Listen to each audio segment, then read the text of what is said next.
He's the best, dude. But I don't know. There's I like Go Hater a lot. I think Kristen Wiig was a phenomenal cast member. Oh yeah, I love her, man. I love her little hands character.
And thin crust, it's just like, why does anybody want like the a white It's something on a cracker. Yes, yeah, it's like a cracker. I mean, I usually, if I get pizza, I want like The hood game's strong. it's Ketchup like cracker. What up? We can spend 2 hours on pizza crust, I'm telling you. What is your preferred pizza crust? Yes. That's the one thing about Domino's I like because thin? the all. Oh, it's just any kind of. Oh, you gotta love Oh, that hey, garlic didn't butter. see you here. Guess what I just did? had sex. Touched the. I just You are watching Sessions streamed live from Shakers. I hope you enjoyed our opening graphics. Thank you to Jay Johnson behind the camera over there. We're going to look at his T-shirt in just a minute. But the graphics are phenomenal. It makes us actually look like we're. Can you mute that? I didn't realize it was happening. So hard to talk when I so rude. hear my own voice. But you are watching Sessions streamed live from Shakers, and guess who's back? Matt's back. Welcome back, Matt. I like the person. I was staring him down Lee Trevino style, So the thank guest you. last week was much more attractive than you, but I'll settle for you, I guess. It's Have you true. back? Yeah. But that was a great episode last week. If you didn't catch it, State Rep Holly Rader was here. Yeah, I got to think of the stuff. State Rep Holly Rader was here, and we had a great conversation. She told her story, and Matt took a back seat for us. But he's back now. So we do this every Thursday from 8 to 10 p.m. and we are so excited. This show is starting to grow and get popular, and it is because of you and because of the guests. Because we don't do media like everybody else. We talk about topics and we share our opinions, but there are opinions. We'll give you the facts to start. All the guests, when we're talking about the serial killers later, they give facts about the serial killers, and then we're going to have some back and forth banter that what makes the show good. So welcome to anybody that's just now finding the show. I've been messaging people all day to jump in and watch it, and then I want everybody to share it, so the guests are doing that too. And this show is fueled and energized because of our guests. So we're down here on the river, not literally on the river, I guess the proper is near the river, I guess. We're a football throw from the river. Down by the river! How appropriate. Yeah, I was trying to refrain. You know I had to do that. So the guest again, Zach is here as always. Cody, he's got on his I'm gonna kill you in your sleep and put a That's what Peaky caveats Blinders. are? Peaky Blinders hat. put a horse head in your no, there's a cabbie hat. It's caveat, yeah. Is it? Matt Lawler's back and Jonathan's here. Now Jonathan, you're gonna miss next week, right? I will be gone next week, yes, and then I'll be back. I'll be at a wedding. How dare you. I can live stream Absolutely from the unacceptable. wedding. You should. We should add that to it. On the back of your tux, just say sponsored by Shakers. But next week's episode, before we get into this week's, the next week's episode is going to be really cool. We're going to be talking all about death and our fascination with it and all. And so this episode kind of leads well into that, which is serial killers. And I gave each guest their assignment, which was to pick a serial killer. I'm not saying serial killer throughout history. Yeah, I get it eventually. Well, to take Eric, they call him. Yeah, I love cereal. To take I know, I love cereal too. Beats a one pump chump Yeah. any Captain day. Crunch? People killing Captain Crunch? But they're picking a serial killer, and they pick some ones that you may not have heard of, so we can study the case file of it. They're going to give facts about it, and then we're going to talk about it, and we're going to talk about this country's overall, well, I mean the world, but this country specifically, their fascination with serial killers and murder in general. And I think I'm going to start off with that right now. I didn't send you this part of it, but I'm going to bring this up. I am addicted to ID TV. I don't know if you guys are familiar with that. If you guys don't know it, it's Investigation Discovery, so it's ID TV. And it is literally 24 hours of murder. It's like true crime? Yeah. All true crime? 24 hours of, and now I've seen several of them. Or is it specifically murder? Well, I mean, everybody dies on it. Somebody Yeah. dies anyway. So typically, I mean, there's all kinds of crime on there, but typically it ends up being a murder because that's the Viewers want. yeah, that's what the viewers want. But I thought about it when I talked about doing the serial killer episode because I was fascinated. I've studied and read about serial killers my whole life, and so I have an addiction to ID. I actually will watch repeated episodes, and I'm fascinated because it's almost like watching Lifetime, which you know the story how it's going to go. You know there's going to be like a woman that works in the city, and she ends up going home to see her family and gets stranded in some town somewhere, and then here's this good-looking guy that used to be in the city but then came back to his roots. That's the And Lifetime. he was a jerk at first. Yeah, he was a jerk, and then he's like, I found love with you. I said that when I looked at Matt, sorry. Is this the Hallmark channel you're talking No, about? because my wife digs that channel, but that's This is my mom. that's Investigation Discovery, but on crime. It's literally the same story every time. very It's dramatic. some boyfriend or husband, that kind of thing. You So lost me at Roots. the reason I'm talking about, because next we're going to talk about death, but I want to discuss just real quick. First of all, what makes love want to kill people? What about love makes people want to kill? Because that happens every time, like every story. It's a love story or something gone awry in love. It's ill-gotten love, misguided love. Because he loves you. Loves you. He ain't ever gonna stop loving you. You ain't never going to love nobody else, girl. But it's always, love seems to bring about something in us that makes us want. Yeah, and It's why there's a whole caveat carved out in the law for depraved heart. When you Wait, what is it? depraved heart. Oh, please When you- talk about that. I got to hear When that. you are so distraught over something that has happened that you kill someone. As in That's in the law, Missouri, or is it in the Constitution? It's a model penal code. When you come in and your wife is with said another man penal. and you kill that man, You said penal. Model Penal. that. that's why we do this show. How big is your I penal? said it, I'm still drinking. All right. So there is one. It was called depravity of the heart, or Yes. Oh, where that's interesting. You see something that is so heinous and destroys you internally so much that you take a life for it. So do you think, Matt, and so you've seen this firsthand being in court. You've seen this. You've seen it on both sides, and being in law enforcement, and being in social work and working with the state. Do you think, I think there's a psychological connection between how we feel when we're in love and how we feel when we kill.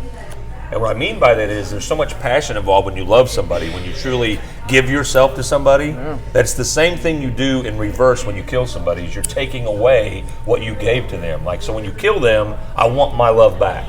Or I think in a lot of cases it's if like a person who has the mindset where they would kill somebody, so they're obviously already a little mentally ill. If they're going to go through that, I think a lot. Have you ever heard the old poem Ophelia's Lover? Yeah, Of course. Yeah. So Ophelia's lover, he's looking at her and thinking about how Homework, perfect and pure homework. she is.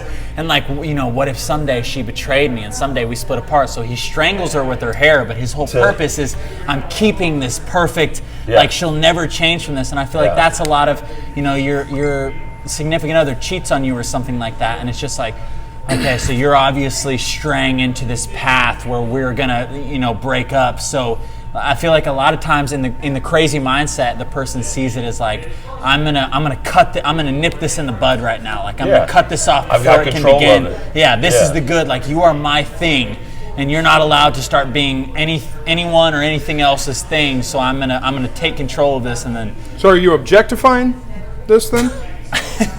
I'm not objectifying. I'm looking at it from a Well, actually, I guess in a way he perspective. was, if you're being honest. Yeah. Well, that's true, though. Listen, that's true. That's actually, you made a joke, but it's really true. No, we objectify each other all the time. Like, I know that I have unconsciously objectified my wife without doing it, where I've thought about her in a certain way and maybe not been happy with my thoughts, maybe when I was mad or whatever. If she knew that you were thinking that way, she wouldn't be too pleased about it, kind of thing. Hey, maybe he's put it on a pedestal. I don't know. Well, no, that's the thing. Sometimes you lift them up too. Like, and I think you had some good points. But Cody, I wanted to ask you, because in your relationship, you have a pretty fair relationship. You're very balanced. Oh, yeah. But I know you guys probably have issues sometimes.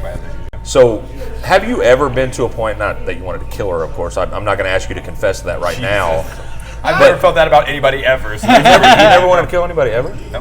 And that's what you should always say, even gotta- when you're being frustrated.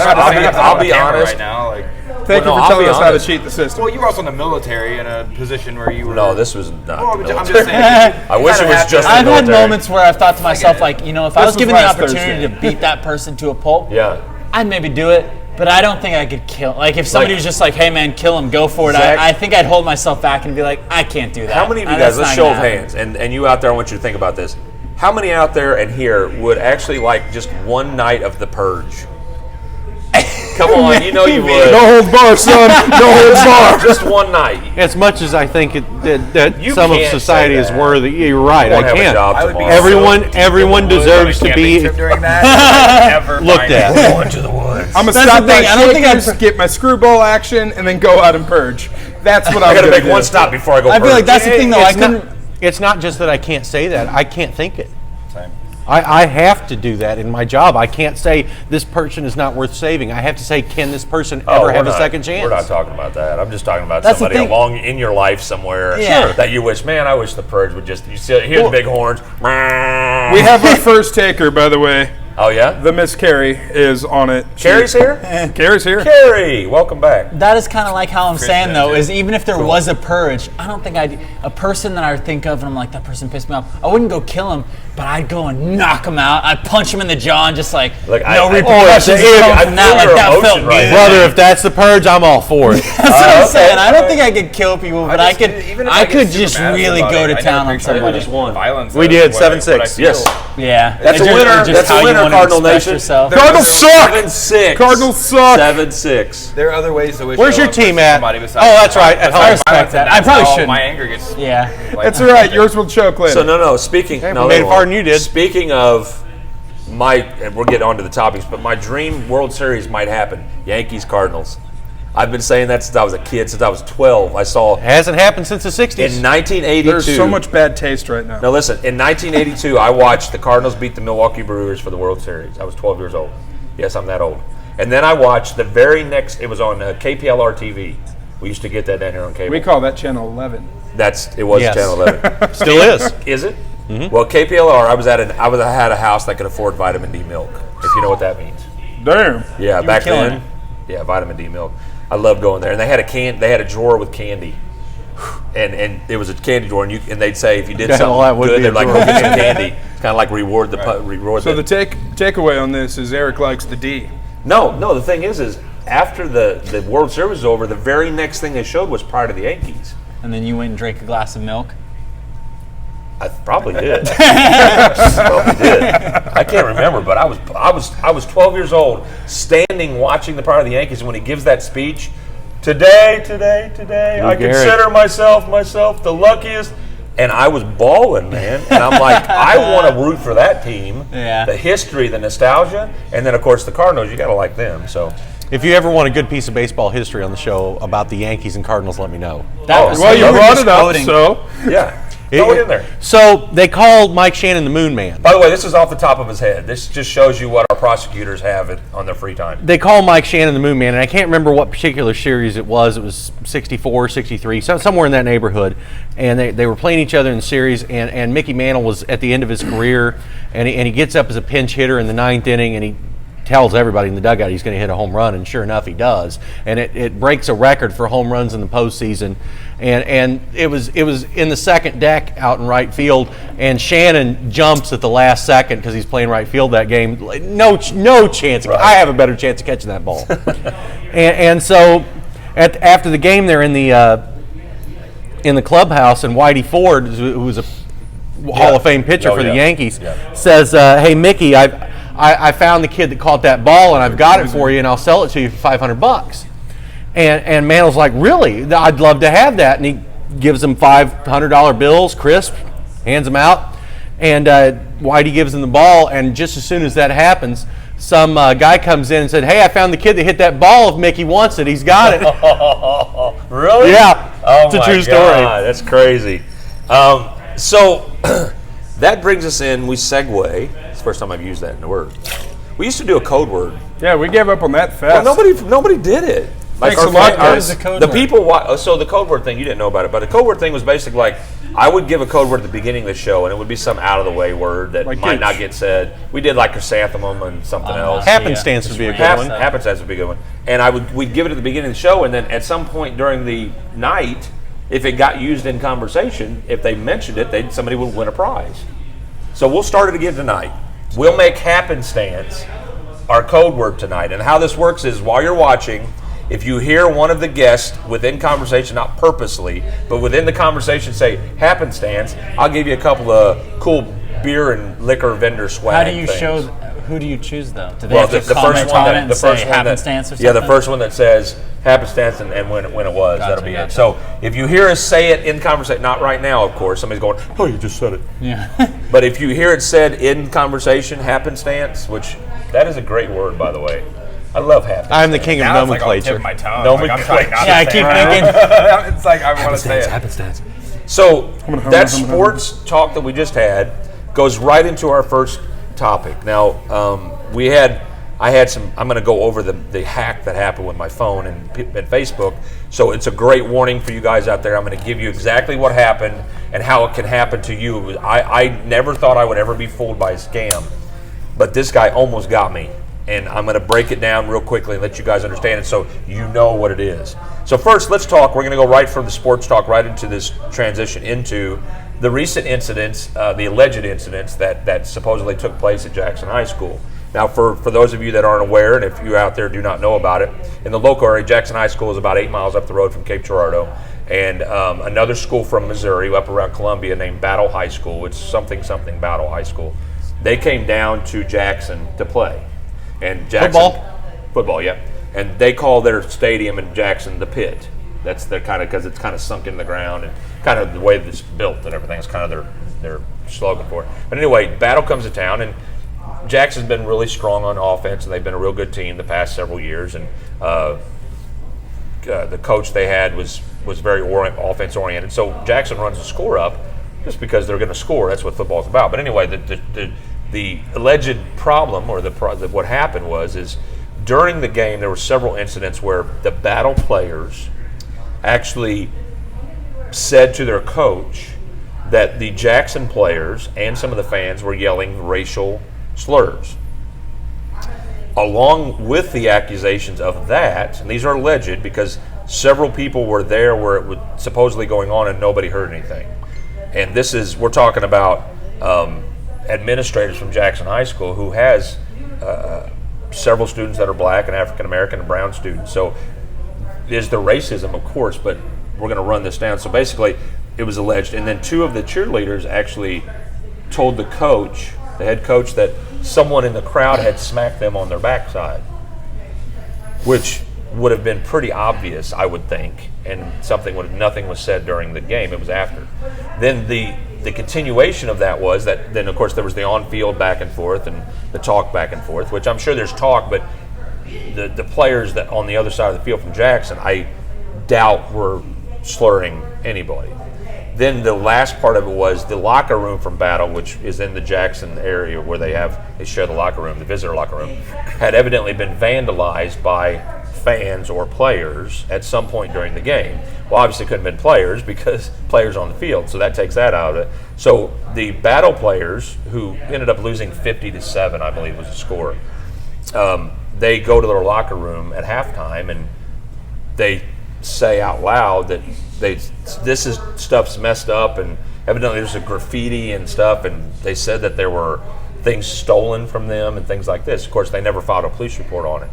So the investigation took place. Of course, Misha is now involved. The Missouri State High School Athletic Association has gotten involved in investigating it, and as they should. But in Dr. Link from Jackson, in his defense, he was on it from the beginning. He said, I was there. There were other administrators there. We heard nothing like this, and he takes that serious. You have to take that serious. Allegations of any kind of a racial slur or anything, and so they go to the locker room to see the damage, right?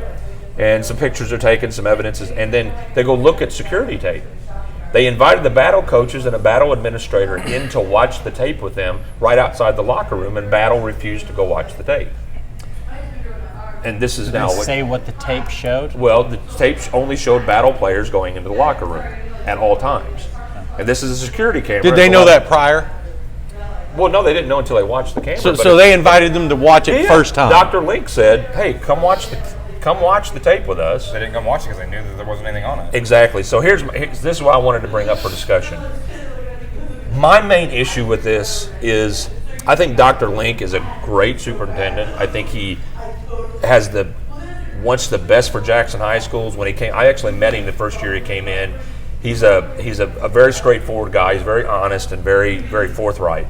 I don't think he would ever allow any racism or racial slurs to ever occur. Yeah. I also know that Jackson has a pretty good population of African Americans and brown people that go to the school. And my thing about that is that doesn't mean there can't be people that say things. But my whole concern with this is what's being lost in the shuffle is this type of thing is sounding like it's starting to become kind of a fake story. It's sounding like maybe the Battle players got pissed off because they were losing 50-7.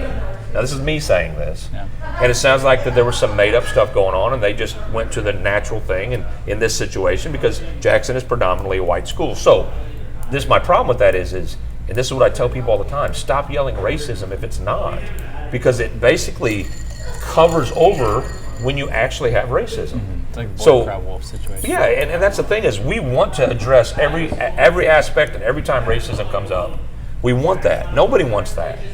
But when you have kids that it's looking like it was made up for whatever reason, and my worst part about this to me is these cheerleaders claiming they got slapped on the rear end. In front of everybody, really? Is any of this fact? No. Does this for sure happen, or is it all There's just hearsay? Like here's so and so the thing. said this happened, and then so and so said this happened Much too? of this happened on social media. There were very few eyewitness accounts. It's all kind of after the fact talking. So I think there was probably a lot of animosity going back and forth, and Battle probably wanted to play better and whatever. But not to take away from the fact that if there was something that went on, it needs to be addressed. But I know that Dr. Link is a man of integrity, and I know he would have addressed it immediately. Yeah. My other issue is nothing was when they offered the chance to join in the investigation, the battle coach would not join an investigation, and he is subsequently to this point that I know of has not made a comment about it. That's the most troubling thing here. Yeah, it really is.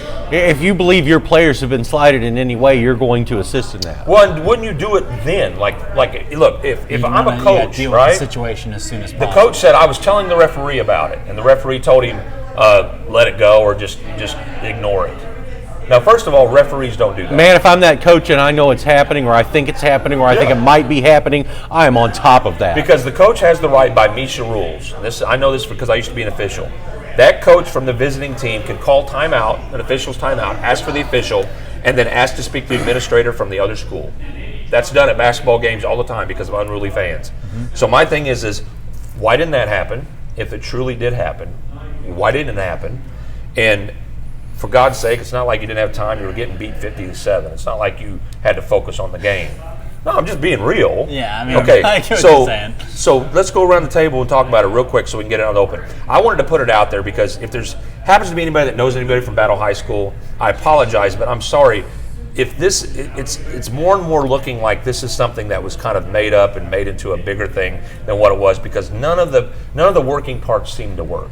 Well, this is also almost kind of getting blamed on an entire school whenever it's probably just a select few That's individuals exactly right. that are saying See, that. that's what I wonder is Link- that there was a couple comments maybe on the field or something like maybe somebody said something really rude and out of place and like it was messed up that they said it. Yeah. But then in a huddle they were like, yeah, one of those players said yada yada, and then somebody else was like, yeah, and somebody from the crowd yelled such and such to me, and if it just kind of built from there, and then the cheerleaders are saying, and somebody slapped me on the backside when I was watching, like it just, I don't know, but it kind of makes them that's wonder. very true, and that's exactly John, that Superintendent Link's whole thing that he said in the newspaper was that they're grouping this whole school, the whole community in on this. Basically, like, what is Jackson doing? And I'm sorry, but that's not fair. Because I live in Jackson. Jackson's a beautiful town. It's a great town, a great high school, great teachers. My kids go there, and I don't want to be contexting them because I'm not racist. Yeah. But I want things reported. I want things brought out in the open. But this does not help anyone. And that's the thing is obviously we need to know more than what's going on. But my whole thing is it really does belittle and demean actual racism if it's fake and they made it up. And like you said, maybe somebody did say something where it sounded like something. It just seems random that they would start it from nothing. Yeah. But if there was a couple comments made, Yeah. and then a lot of people were like, "Whoa, everybody's paying attention to this guy because he said so." He heard yada yada, and then people just built on that. Racism that's a spreads lot like wildfire. Yeah. Well, but the thing is, and the other thing is, I do know this too from personal experience. Sometimes people that are, and I say this my opinion, sometimes people with a mentality of oppression or victimhood. I'm not saying it's battle. I'm saying sometimes in this society we have that there are people that claim victimhood when they don't have it, and they walk around with this, and you know this, with the chip on their shoulder of I'm a victim. Sometimes when that happens, any little word that sounds like a microaggression triggers activity, and like you said, it could have been one or two people, and it could have been some kind of little rumor or joke started, and it never. I guarantee you, based on Battle's response to this, they don't believe it either. And their administrators. See, that's the thing. The fact that he doesn't want to comment on anything, like it seems like you were saying, that person would be very proactive about like, yeah, we're glad that you guys are addressing this. Like, let's come watch the footage with you. Like, let's see exactly what happened. And it seems very strange the way they're handling it. I went to a very racist high school.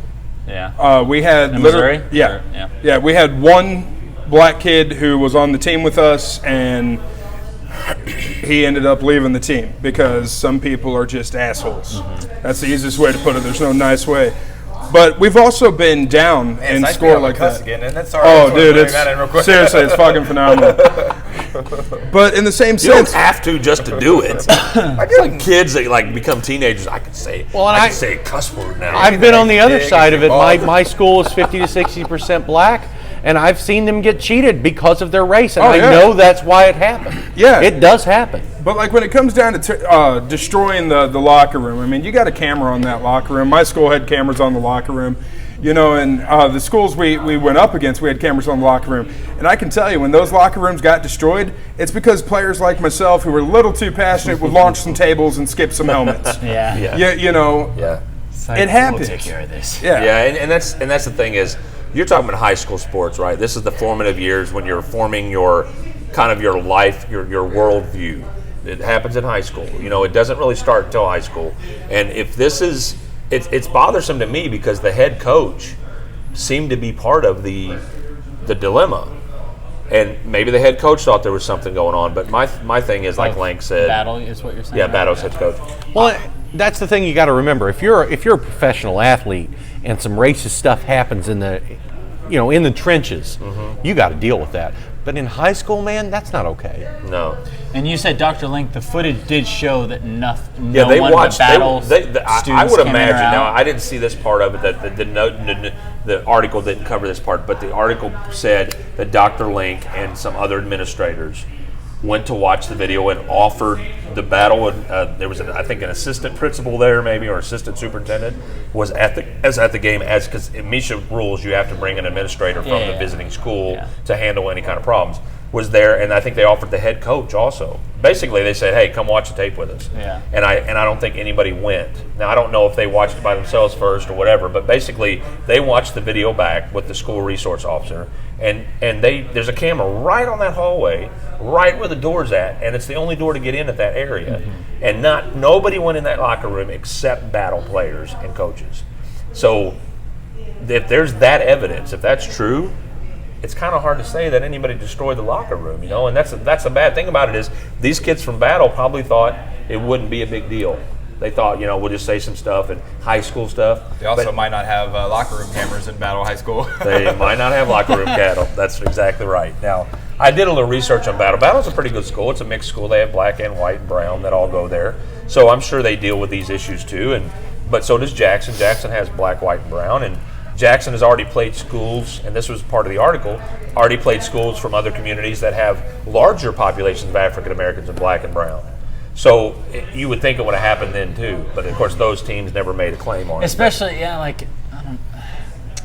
don't want to, because I have no idea what happened. I didn't even know about this topic before you brought it up. But at the same time, I'm good at that.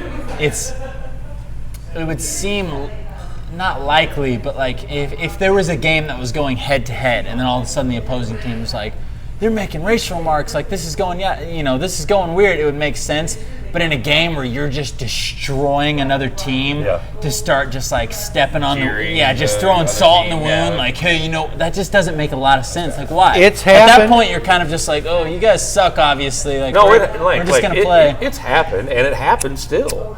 But that's the problem.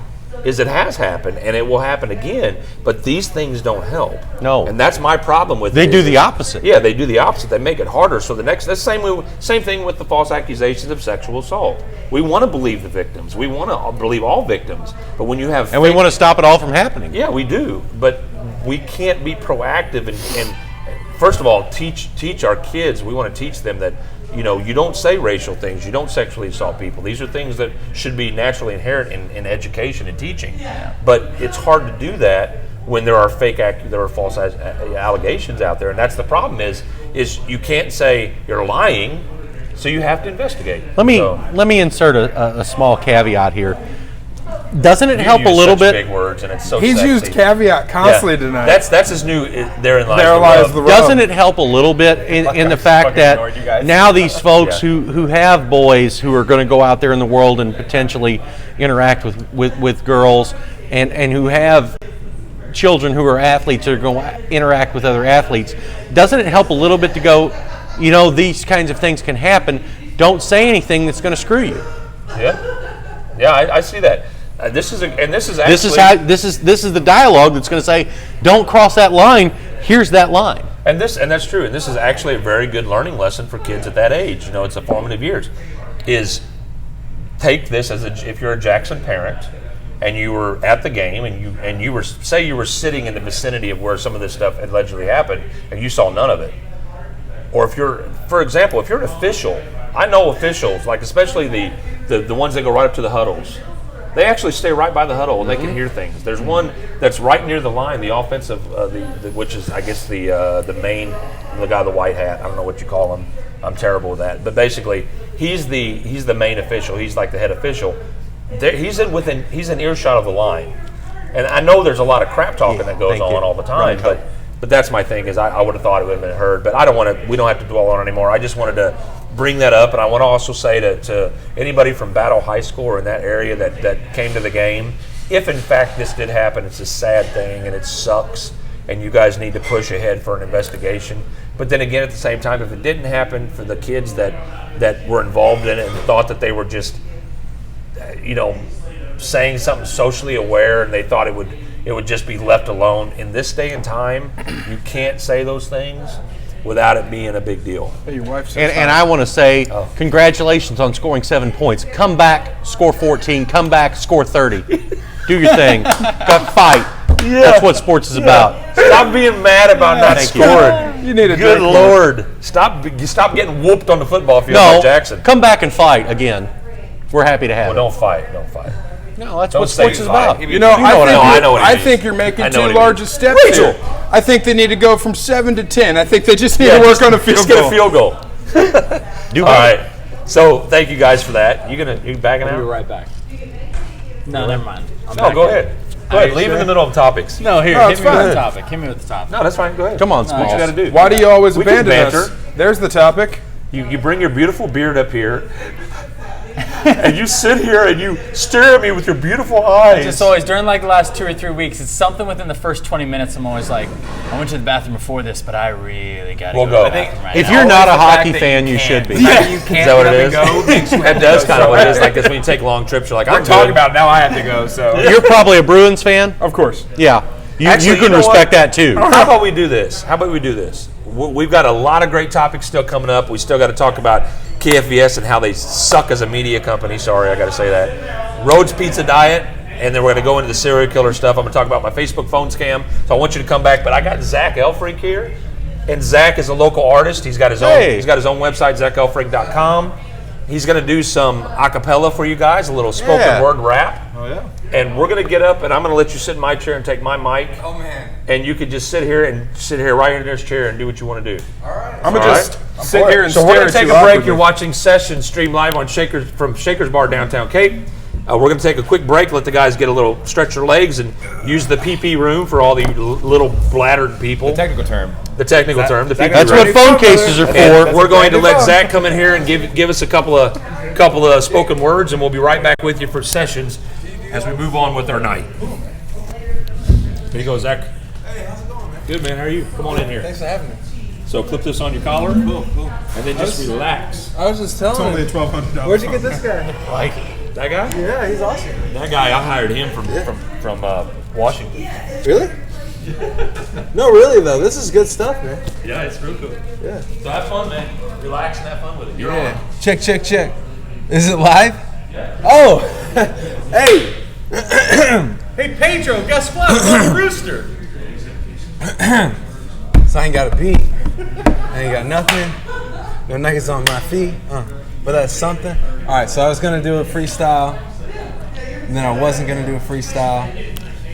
So that's me live. All right. Should I freestyle or do something I know? Freestyle. That's kind of what I was thinking. Even though it's way more risky. Beatbox for you? Please do. Hey.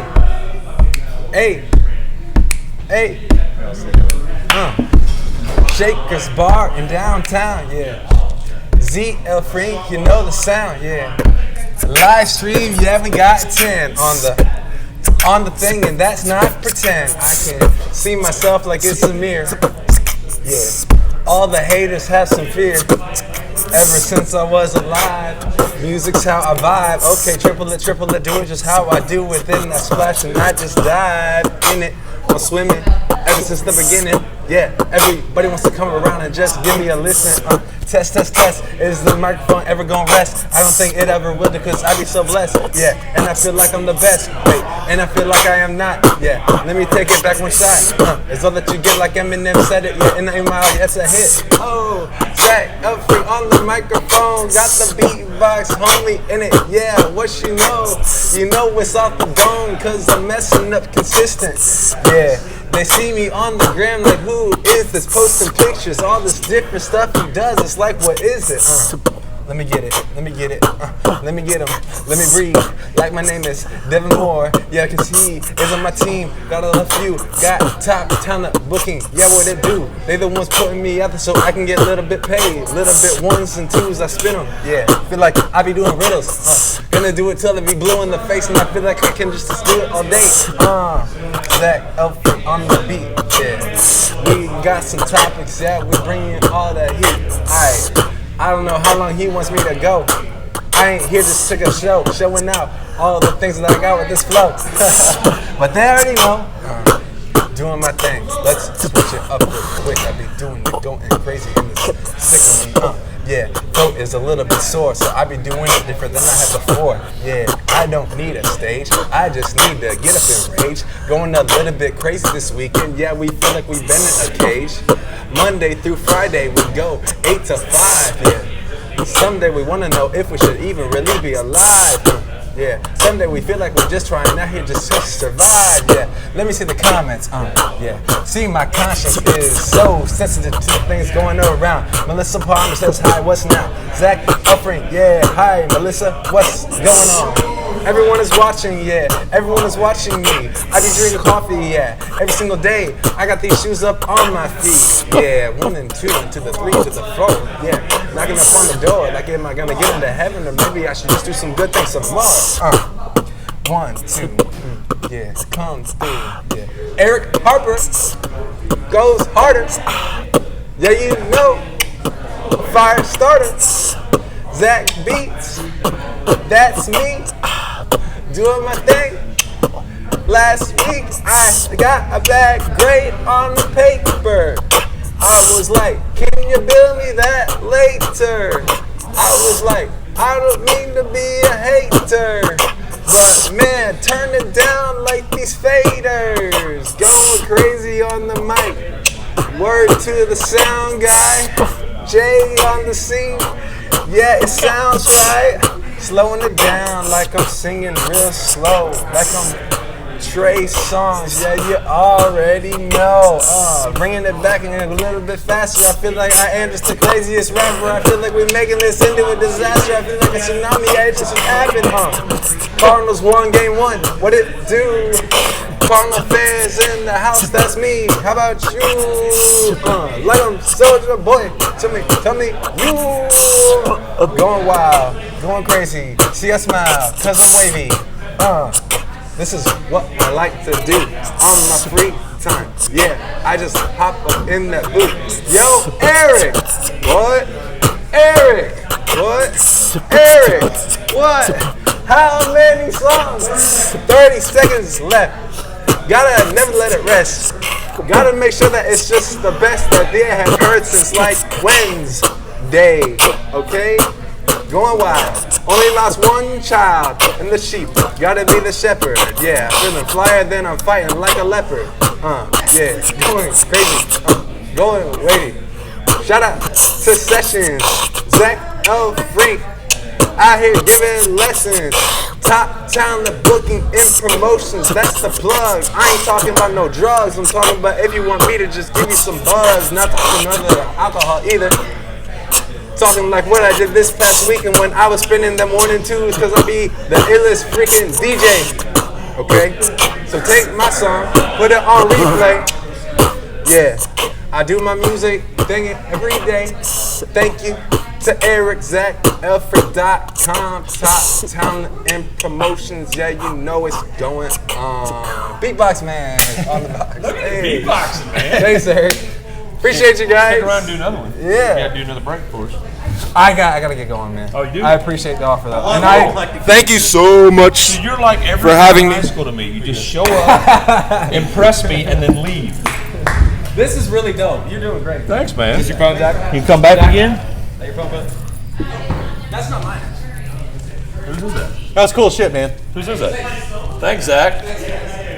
You gotta give me a high five, but there was a lot of spit on my hand. I'm 100% positive there's Matt. a bunch of spit in my hands. Yeah. I didn't know you could do that, and I was like, "Who's up there?" I'm like, "Oh, it's Jonathan." I knew you were a well-rounded guy, man. That's crazy good, man. I appreciate it. So we are back off our little break. Thanks to Zach Elfrink for coming in and giving us a little freestyle there. And Zach has his own website, zachelfrink.com. He's a very talented local artist. He's and that's the thing about this area is, and one thing about our open mic and having a bar is, I really care about local artists and talent. And Zach comes to the open mic.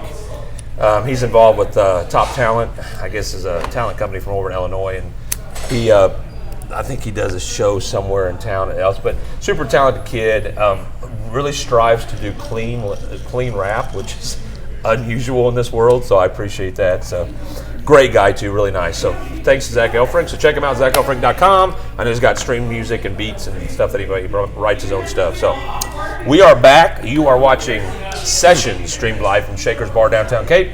I am Eric, your host, and we're with our guests, the infamous Zach Mazade, the bartender, Extraordinaire. well-rounded, yeah, extraordinary. There you go. That sounds better than whatever. Cody you were about to Essick, say. the jurisprudence. I had a name for you. I don't know. We started off with The the judge, Jewish. your judge, Judge Matt Lawler. That sounds good. I wish. actually. That's good I stuff. wish. Matt Lawler, That's right? good. I like it. Sounds like a wrestling name. Judge Lawler. The judge. You got a wall in your name. It's freaking awesome. Give me 10 years, I'll be there. Matt the judge. And Just saying, I like Renaissance knowing a man, guy on the inside. The so. Renaissance man, Jonathan Gautier. I said it right. You And the hear that? beatboxer. I practiced. Is that right, Gautier? I say God's here, but you can say it every once. Dang I'm sorry. I felt bad. I wasn't gonna correct it until you asked me. As a It's like, person who's ah. had his how I last cover name up for it. mispronounced his whole That's why I life, do this I show. appreciate that. See, I get all your attention off of my mistake if I make you drink. Come on, Matt. Cheers, Catch up. All right. So, I know that there's a couple new folks joining us. Welcome to the show. We'd love for you to comment and suggest and leave your criticisms even. You're done talking. You're on for one the tonight. night. What is Do you have going a on? bang or something before you got on here? A bang? No. That stuff's made of meth, right? We decided that? Crystal Yeah. meth in the can. Yeah, it is. Things you shouldn't say in front of me.com. It's bang. I don't make this stuff. I just drink it. My daughters, I let them try little sips of it, and they're like, "Oh, that's good, Daddy." I'm like, "You can only have one little." It's got electrolytes. Yeah, let your That's great. Plants That's love what- that stuff. That's what plants crave. Plants crave. Go away, Baden. What movie's that? Idiocracy. Yeah, that's what plants crave. That was A documentary about our Gatorade current or state of whatever. affairs. But we'd love for you to chime in on the show. So just leave your comments, leave your suggestions. We'd love to hear what you have to say about the show. We're going to get back into our topics now. I got to give props to Jay. I look great in this lighting. That's the only time that ever happens. Good job. Yeah, We see the shirts. Yeah, I was gonna say, like, So yeah, See it. again every week. why are we skipping this over? Oh, nice. Nevermore. Nice. Get in there. Yeah. So there it's we go. not a band. It's just a work shirt it, brand. work it. You're a dark guy, Jay, and we love you. Yeah. He's got like 60 T-shirts. I do too, but none of them. He is the Raven. None of them fit me anymore. Are you good with that? Because along with the T-shirts, quote it, man. I got belly. It just kind of happened. Oh yeah, I can definitely wear like half my wardrobe these days. Shut I weighed 140 pounds in my 20s. Shut up, you're a beautiful man. All right, so real quick, I'm just going to run over it. I know probably Matt won't want to say this, so I'm not going to make you participate in this part of it. But I'm tired of KFES TV. Many of you out there agree with me because you've commented on links that I've sent. I didn't say links, I said links. That I've sent about KFES. Pure happenstance. But listen, There it is. here's the thing. Okay, so if you don't know the code word was just said, so if you get the first one to respond, I got a couple of T-shirts, a hat, some stuff for you. So And nipple first one to rings. respond, so put it in there. They'll let me know. Nipper wings are the highest resale value. That's so right, that's if right. you're trying to make a buck off this. But here's what's happening, okay? And this is what I don't like, and this is the reason I started the show. That's close enough.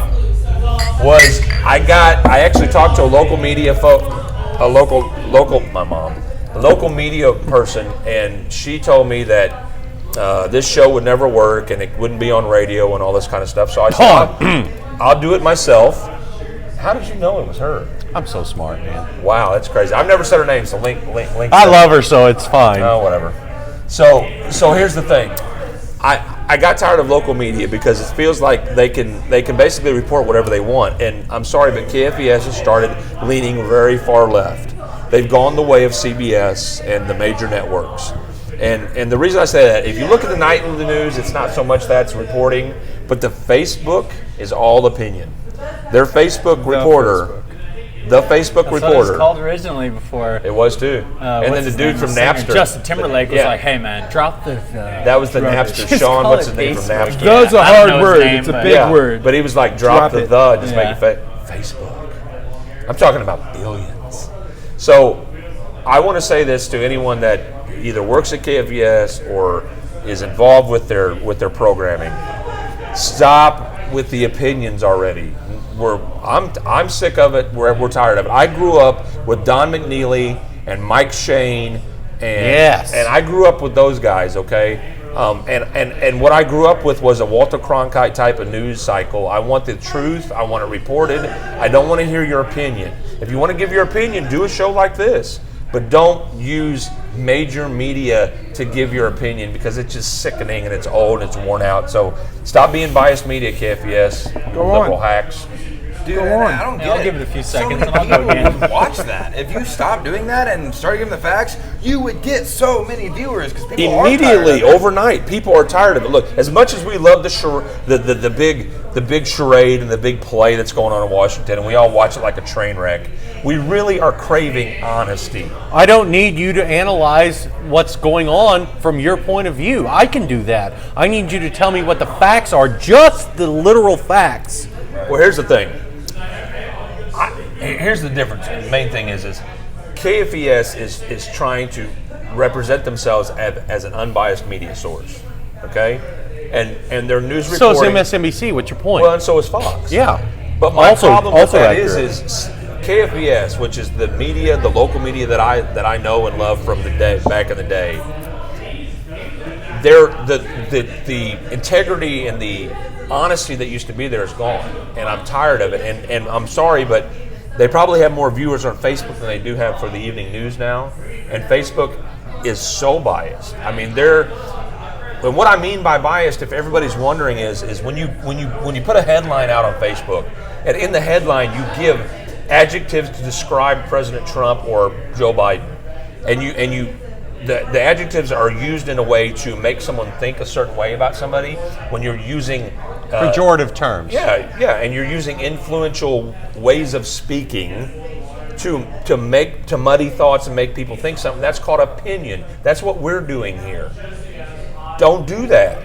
Be real and honest. I'm tired of But it. that's what's selling their clicks. It's the You guys- ratings. It's not selling anything. Nobody cares. Like, listen, I'm gonna tell you guys right now. You go on Facebook, Instagram, Snapchat, and you go to anywhere, and you look at what people say about KFES.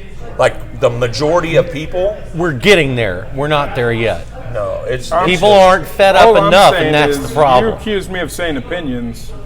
I say facts. I say Zach facts. But here's the thing.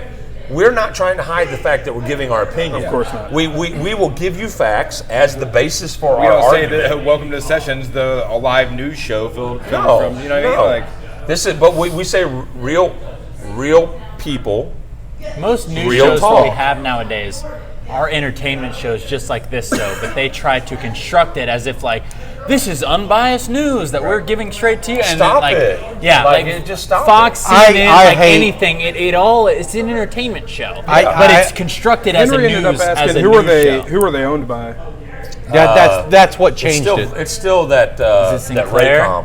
I think it's still Raycom. Raycom. Have you Raycom guys Media seen- Group, which is out of Texas? You know that all news sources in our country are owned at the top. You know, it's By a Disney? that's a drink. it's a country. Get a drink. I've been waiting. I have no idea where that went. I have no idea where that went, Sloppy. But like all of our news companies, thank you, sir, are owned by 6 companies at the very You're top. enabling him. Sorry. I want No, a drink. he's helping us. Did that But go like all the they're way owned over by, there? you know what I'm talking That's about? it? They're owned by 6 companies at the very top. Have you seen that video it's Disney. where thousands of local news channels are being like, oh, and there are companies that are pushing agendas, and it's all by Sinclair Yeah. owned. Yeah, that video, and at the very end of it, it's like 100 different local news channels being like, this is a big danger to our democracy. Hey, and it's like, have you ever- 100 it's news ridiculous. channels is a drop in the bucket. But wait, have I you mean, ever that's looked- the scary part. Go Is that's just online. a drop in the bucket. Go It's online 6 companies own everything. and look up how much George Soros owns.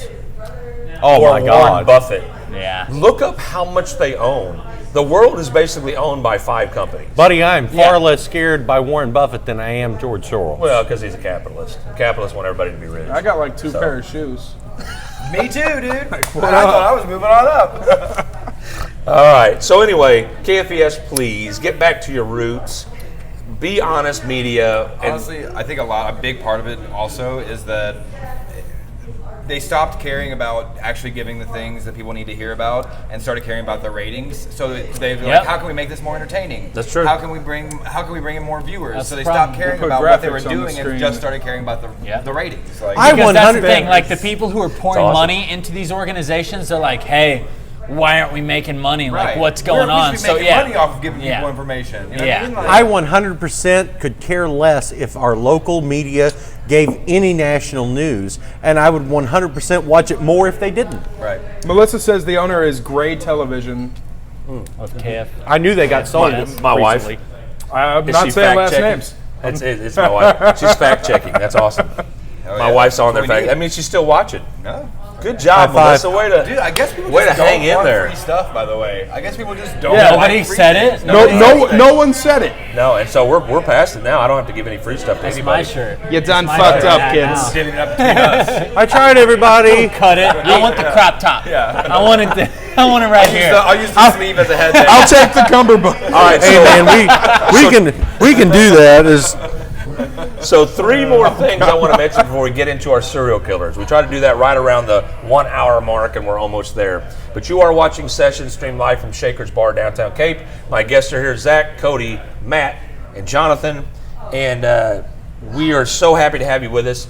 And what we wanted to achieve is to have people join us and join in the conversation, just like you're doing. You're commenting, you're giving us information, and my lovely wife is in there, so thank you. I know what she's doing. I'm gonna tell you what she's doing right now. Okay, she's laying in bed. No, I'm gonna tell you what she's doing because it's what time is it? She's about to come called out as hell. No, Look at her it's stuff 9 like, o'clock. It's 9 o'clock, so she's got her sweats on, her night clothes, and she's laying in bed. Watching the new Grey's Anatomy. Maybe. Oh, now you're gonna make her It's stop 5 to watching. 9. You're gonna make her Okay. stop Shit, watching the Grace show. is on? Yeah, Grace is on. So she's got a snack or some water by her bedside, and she's got the TV on. She's got her phone out, and she's helping us track. So Melissa, I appreciate want your life. it. But she's married to me. You don't want that. Oh, yeah, you got to take that with that. But my wife, as I good mentioned, with the bad. The good with what the I've bad. mentioned many times, my wife is an amazing a lot of woman. bad. She's a super strong woman. You had to be strong to marry me because I was damaged material. So She called you out again. wrong. You're wrong. or maybe she's just throwing you off the scent. That's Who what she's knows? doing, throwing me off the scent. Anyway, so a couple more things. First one is I wanted to mention, if you are, Already watched it. Already she watched said. it. she had it on DVR. She's That's good. That's Melissa. That's too good. That's Melissa. Good on So, you. what's wrong? He's getting the drink. Nothing. Oh, okay. So I also wanted to mention, as this show grows and progresses and hopefully gets more popular, more people watch it, we want to bring in more guests from fields of study. So I would love to have a doctor. I would have somebody in the pharmaceutical field come in because I have a whole show about that. Ooh, that might be dangerous territory, though. We might Well, have to I've put already. somebody off there. Well, here's the thing. I've already asked one person, and she's kind of she's actually, I know their family really well. It's a great family. I'm not going to say who she is. It wouldn't be fair to her, but What was the field you said? she's in pharmaceuticals. Pharmaceutical. I know And some she's- street pharmacists. Yeah, that's not the same thing. But that would be very interesting. How you mix Drug them, dealer. how you make an 8-ball. But no, I'm inviting certain professionals in. Matt is a professional in the field of law, so he's great for if we have some kind of a question that leans that way. He can always clear that up for us, so it's good. But I big want to words. try to keep the show lively, so I love bringing people on that have learned doctors. This house is full of learned. This is a house of learned doctors. Yeah, bring on people that have experience and stuff. I actually would love to have on people from SEMO. I'm going to send an I'm from invitation. SEMO, man. You're already there. Oh, we're good. Okay, cool. I don't need Dr. Vargas. Pass up. So I'm going to message Dr. Vargas actually, and he's friends with me on Facebook. So I'm hoping that would be great. that would be awesome because I'd like for him to cool. share his vision for the future of SEMO. I like him as a person too. Oh yeah, he's a phenomenal guy. My wife was actually on the hiring committee, presidential hiring committee when they hired him. There were like 17 people on. It was like the Spanish Inquisition, and I can't imagine going there with 17. 17 people sitting around the table shooting questions at you. But he is a legitimately, really genuinely nice guy. His son is a war hero. He's a freaking military hero.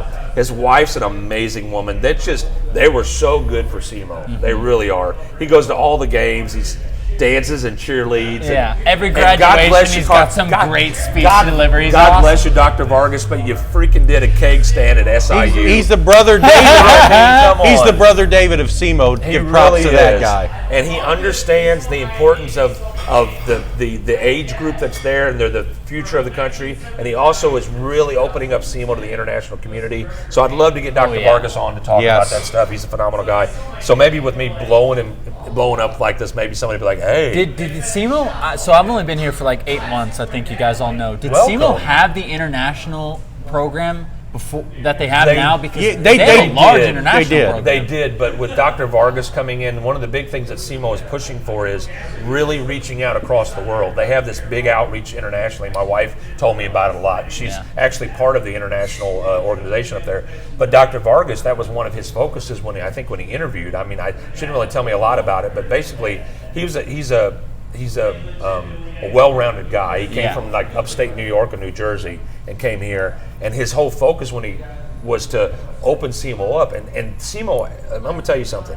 I have to say this because I'm from this area my whole life, not because my wife works there.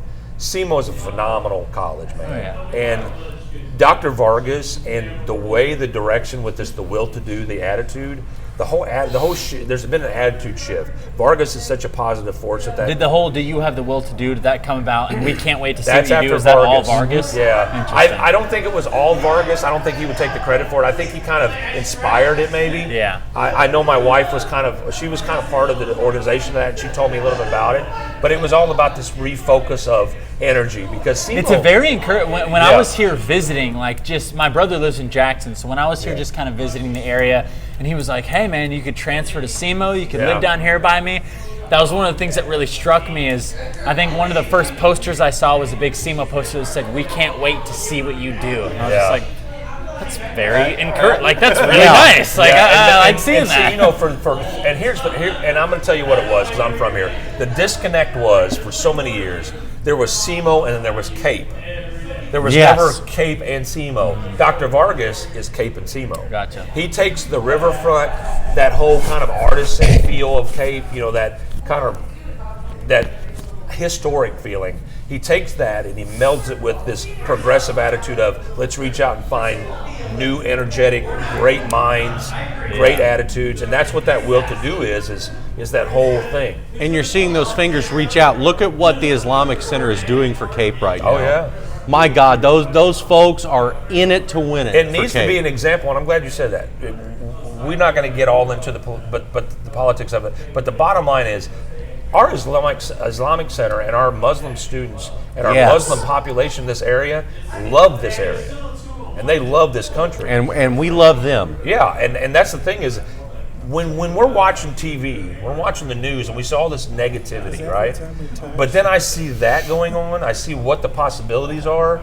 That's when I tell KFBS and I tell everybody else, stop all the negativity and the BS because I want to hear the good stuff. And there's a lot of good stuff going on. There sure is. And of course, it doesn't hurt that the SEMO football team won their first playoff game last year. And it was so funny because my wife was in Illinois at her dad's house, and I took some time off of work and went to the game. She didn't get to go, and she goes to every game. It was so funny. Your wife actually ended up sent her a stating- picture from the game, like, look what I'm doing. Sorry, Jonathan, we got a new stats person. Yeah, your wife ended up stating that the international students have been approximately 10% of the student population for many years.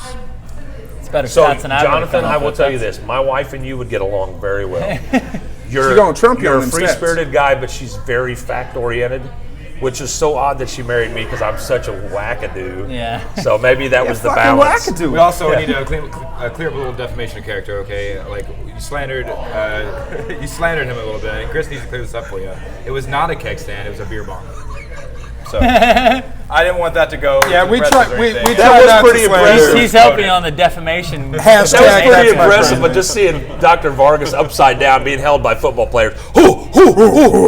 But anyway, he apologized for that, so we'll move on from that. But He shouldn't have had to. well, Not he at all. shouldn't have. I know that being completely honest, my wife and I talked about it, and it wasn't a good look. It wasn't. And he knew it. But He was caught up. I appreciated what he did. Well, they went to SIU and beat SIU, and they took the wheel back from SIU to and I'm an SEMO. SIU grad too. That's a big deal when you go to somebody else's it's a big stadium deal. and beat them in their It's a big stadium, deal. We'll give especially you the some plans for proximity. snacks later. Yeah. So anyway, moving on from SEMO. SEMO, we love you guys. We're so glad we're part of the town. All right. So moving on, two more subjects before we get to the main topics, which is serial killers.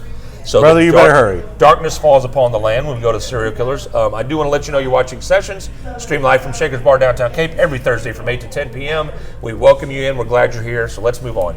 One thing I do want to criticize on, I try to be positive as much as possible, but I noticed, and I want you guys to jump in anytime, but I noticed on the billboards, and I go to Rhodes. Rhodes is like the Walmart of gas stations in this area. Oh yeah, They're like I moved from every- Bentonville, which is the home of Walmart. No, so yeah, no. I've seen that. Rhodes is just the Yeah. number one. Like, It's like there's they're Rhodes the- everywhere. They're the Drury, Schnooks of Rhodes, gas and stations. Walmart. They overcharge for everything. They do not. Snooks is no longer My going to be cigarettes selling are cigarettes. 65 cents There's a nothing pack in more Rhodes that's at not more Rhodes. expensive than any other Snooks gas station decided to in actually It's pull the cigarettes. tobacco by the top of Anything. next year. Yeah, it was an odd Any singular thing to item make you get there. at Rhodes, Yeah. Unless they're having a sale on it, which is they just put it at the regular price everybody else sells it at. Unless it is on a sale, it is more expensive than any other gas At station. in Rhodes? Colorado. Trust me, I know. I stop at a But lot of gas wait a stations. minute. They have the world record for the biggest soda. Largest fountain soda. That is Yeah. true. And I'll still patronize them. They're a good business. Patronize is such a funny word because you can use it two ways. Yeah, right. You can. Like, don't patronize me. I patronize them. yeah. What? Patronize the shit out of So I want what I'm Sheer bringing. happenstance, brother. Yeah. So I bring up Rhodes because Two chances. I go to Rhodes, I stop there, and the Rhodes group has been in the area. They're part of the community. So I'm not criticizing Rhodes family, but I think this ties in with SEMO, so I think this needs to be looked at, and maybe it's just me being silly. But Rowdy, the mascot for SEMO, underwent a recent costume change. Rowdy used to be kind of big, puffy bird, right? Kind of an old costume, been around for a while. Rowdy became slim and trim and muscular, right? And they did this whole video series, and I will say SEMO video, the guy that does their videos, I met him the other day, their new sports videos and their new, like, it's this, like, ESPN type videos are real, I almost said a cuss word, real impactful. So I complimented him for that because I went to the trivia up there for the sports athletics. But anyway, they have this new thing with Rhodes because they bought into Emo's Pizza. And I think that's pizza made on cardboard. We talked about that. That I actually saw a piece of Emo's Pizza without the sauce and cheese, and it looked like baked cardboard. I'm just saying. That cheese, though. The cheese is good. The sauce is good. It's not Bravo. even cheese. Well, It's not even cheese. Okay, so regardless of You that, shut your whore mouth. but the whole point to this is there's a whole Rowdy's thing. Rowdy got in shape, right? So he's encouraging. Look at me. Look at Rowdy. Rowdy's in shape. He's all muscled up, all slim and trim. He's holding a pizza, and they say Rowdy's new pizza diet. No. It worked for me. Well, no, that's basically what it is. Look what Rowdy did False. to get in shape. Bears. Beats. Battlestar Galactica. Dwight, Good you job, ignorant gentlemen. slut. Good That job, was gentlemen. awesome. Oh, you just went to SNL. You went from Office to SNL. Not at all. Yeah, you did. Because Why the you original ignorant ignorant. slut is in. I Yeah. think is in the office. It is, but the original place was SNL. They said it on the SNL. Jane, you ignorant. Oh, yeah, slut. Jane, that was you back- ignorant slut. That was Oh, Chevy okay. Chase when they did the. That was like, I want to say it was the time of Cheeseburger, wasn't it? no, Like it was, yeah, it was the news. Yeah. Gotcha. Okay. Yeah, that was Jane Curtin. Okay, so here's what I'm going to say. Whether you like Control Emo's Pizza, yourself, man. whether you like trying Emo's hard. Pizza or not, it can't be a Rowdy's diet plan. I'm sorry. You should have tied in with one of the hospitals or maybe one of the strength and conditioning coaches from SEMO and got on an actual health plan, because I know Rhodes is just trying to tie in with, but I think it sends kind of the wrong message, because I keep eating Emos and Rowdy's in way better shape than me. It's not fair. It's not I'm just working. saying, your shirts are getting much more tight from muscle. I'm building muscle mass. It's all the protein. It's all the cardboard pizza. Cardboard, something on a cracker, man. All I got to say is I've lost 56 pounds in the last, let's see, this is December, 7 months. And I've eaten a lot. Since October. December? October, I'm sorry. Oh, my goodness. And I have lost, This is ridiculous. I've lost 56 pounds in High five. 6 or 7 Quit months. bragging, I can't remember. Bastard. A lot of emos, just saying. We've got hand What? signals for drinks now. I'm glad you didn't say Subway because you're a big tall guy like Jared. I was going to make a joke. But My father-in-law He owns lost a his few job Subways. the same way he got him. Trying to get into smaller pants. Stop it! Stop it! Do we have Jay? Do you have like a beep? Get out. Just keep it ready for this side of the table. The smokers over here. All right. So the last thing I'll tell you about, a few of the people that know me on Facebook actually know about this. I actually, believe it or not, I got hacked on Facebook, and it was the most, in my mind, the most dynamic, dastardly hack you could ever do. It was so genius. So I'm just going to give you the short version of the story. So the Shakers Facebook page, which I'm on every single day, as most of you know, it got hacked, and I couldn't create events. I couldn't change anything on it. It had this weird page, Grazie. but it was all Facebook, right? When I went to Facebook, it went right to that. So it happened after last week's live show, and I couldn't. The page changed. So I actually Facebook. You can't actually call them. There is no number for Facebook. Well, no. You have to contact them online. That's the only way. Hit us up on Facebook. Yeah, that's the only way you can contact them is through the web. Why don't you just call the Zuck? So That's what happens when you don't have me on the show. I called for you at 9:45.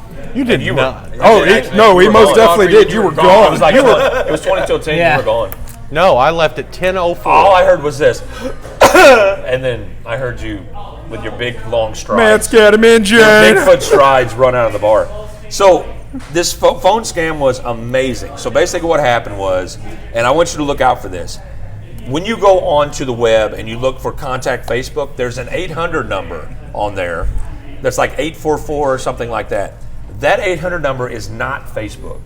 That is a scam. You call that number and it's like on the first search. You call that number and it goes to Facebook, but it's a guy named Ray talking like, my name is Ray. Your name's not Ray. It's like dama laba laba laba laba. You know? Racist. It's not racist. Their name is like so long That they was say unsavory. Ray. That was an unsavory? unsavory joke. Yes. It was unsavory. It was. It was about as unsavory as your Italian Russian. Okay, I'm just trying to tell you. He had what I would identify as typically known as a freaking trigger warning, as an Indian accent. Okay, an Indian accent. Chris, I told you to stop falling for those Middle Eastern princes. So this guy Ray gets on the We phone have with angered me. him.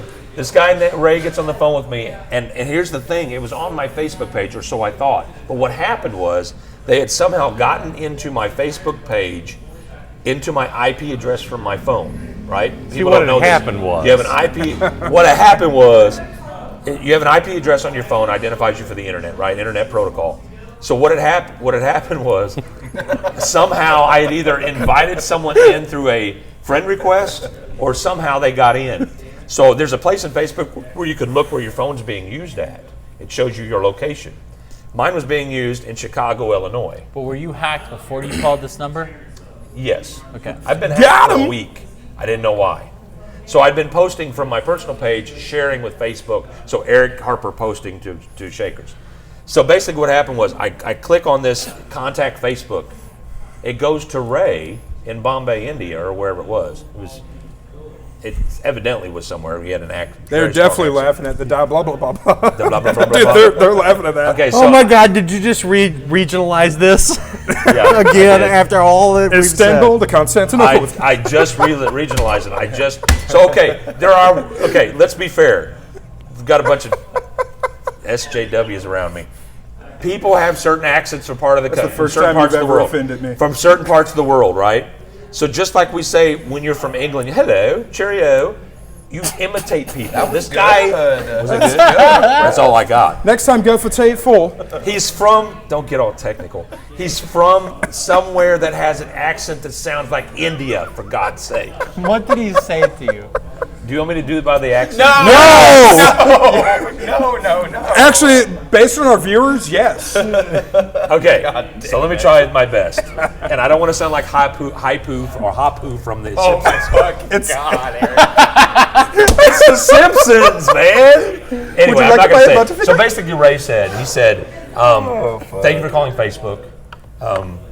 I want to do the accent.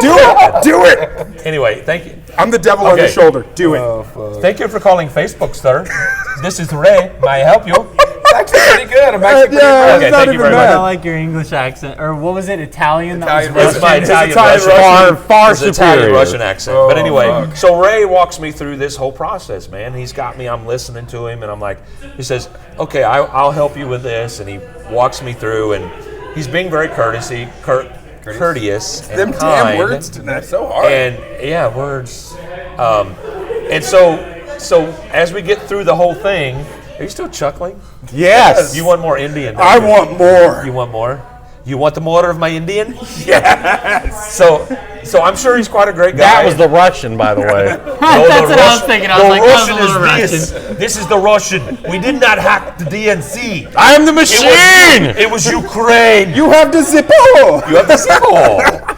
So basically, what happened was, I don't even know what we're doing now. What are we doing? This is I don't know. This is a a new serial. show Listen, that is far superior than our this old is a show. serial killer night, and we're making jokes about people from India. Brother, it's I didn't do it. Let's just call him Fahim. Fahim. 9:14 and we haven't got to the It's Ray. 9:14. Okay, it's Ray from Bombay. Ray from Bombay. I'll eat some hay. We gotta get I just Zach back may. for a rap. Watch what you say. I just did a Happy Gilmore. That was a for haiku. breakfast. I'm just saying. Happy Gilmore. pieces of No, I'm not smart enough for haiku. Happy Gilmore. 575, yo. All right. So, anyway, Ray walks me through all this stuff. Bottom line is, I do everything he tells me to do, and then he goes, "I need you to go to your local store and get a Google Play card, and load it with $25 or $50." hashtag false. Well, but then he says, I'm like, why does that work? And he says, because that's how we can verify your IP address with your zip code. And I'm like, that doesn't make any sense. Please tell me you didn't do it. Hold on. I get off the phone from Ray from Bombay, and I call Velocity Electronics. And the guy on the phone, he's got a kind of a Kennet accent, and he's like, dude, if anybody asks you to go get a Google Play card, it's a scam. And I was like, okay, thank you. So I call Ray back, and I'm like, how do I know this isn't part of the scam? And I'm still believing him a little. Because it's so elaborate. It's a Facebook page. It's all the thing, right? So he goes, you can believe me or not, you can do it or not, but I'm trying to help you recover your Facebook. You won't be able to be an admin on your page again unless you do this. So I call my wife, who typically slaps me back into reality, and she goes, first thing when as soon as I said Facebook, Google Play, she goes, scam. You're not doing it, are you? And I was like, no, I'm not. That's why I called you. I said, this sounds weird, doesn't it? And she goes, yes, it sounds weird. She says, you have two options. And she gives me these two options. She gives me two options, and basically, I literally stood up in my living room, went to the door to leave, and I stopped and I pulled back, and I'm like, I'm one of those old people, like I'm 50, and I'm falling for freaking scams. I want y'all to If you notice give for me the record that he $400 calls now- his wife before he calls his fucking attorney. Well, here's the thing. I thought you would laugh me off the phone. I would have. Right, but my wife, she has to live with me. So as much as she I have to live with you. As much as she shames me, are you my attorney? I feel. I am Ray from Bombay. I have an attorney.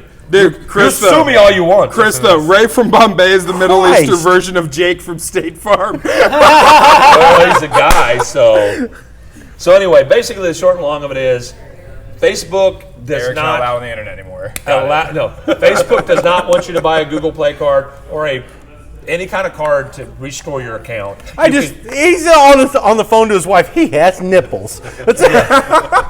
Makes him a man. It makes it So my point to you, the whole point of this information is I never thought I could be scammed, and I almost was. So be very cognizant and aware of what's going on, because these guys are geniuses, man. They sit around all day, and I can imagine there's some heavily utility wired building in Bombay, because that's the way they look. Look at any picture. I know you're correct here. And there's a dude by a window looking at like Starbucks and McDonald's. Dumping their piss bucket out. And they're just, wow. Now, see, I didn't go there. No, I did. That was Z.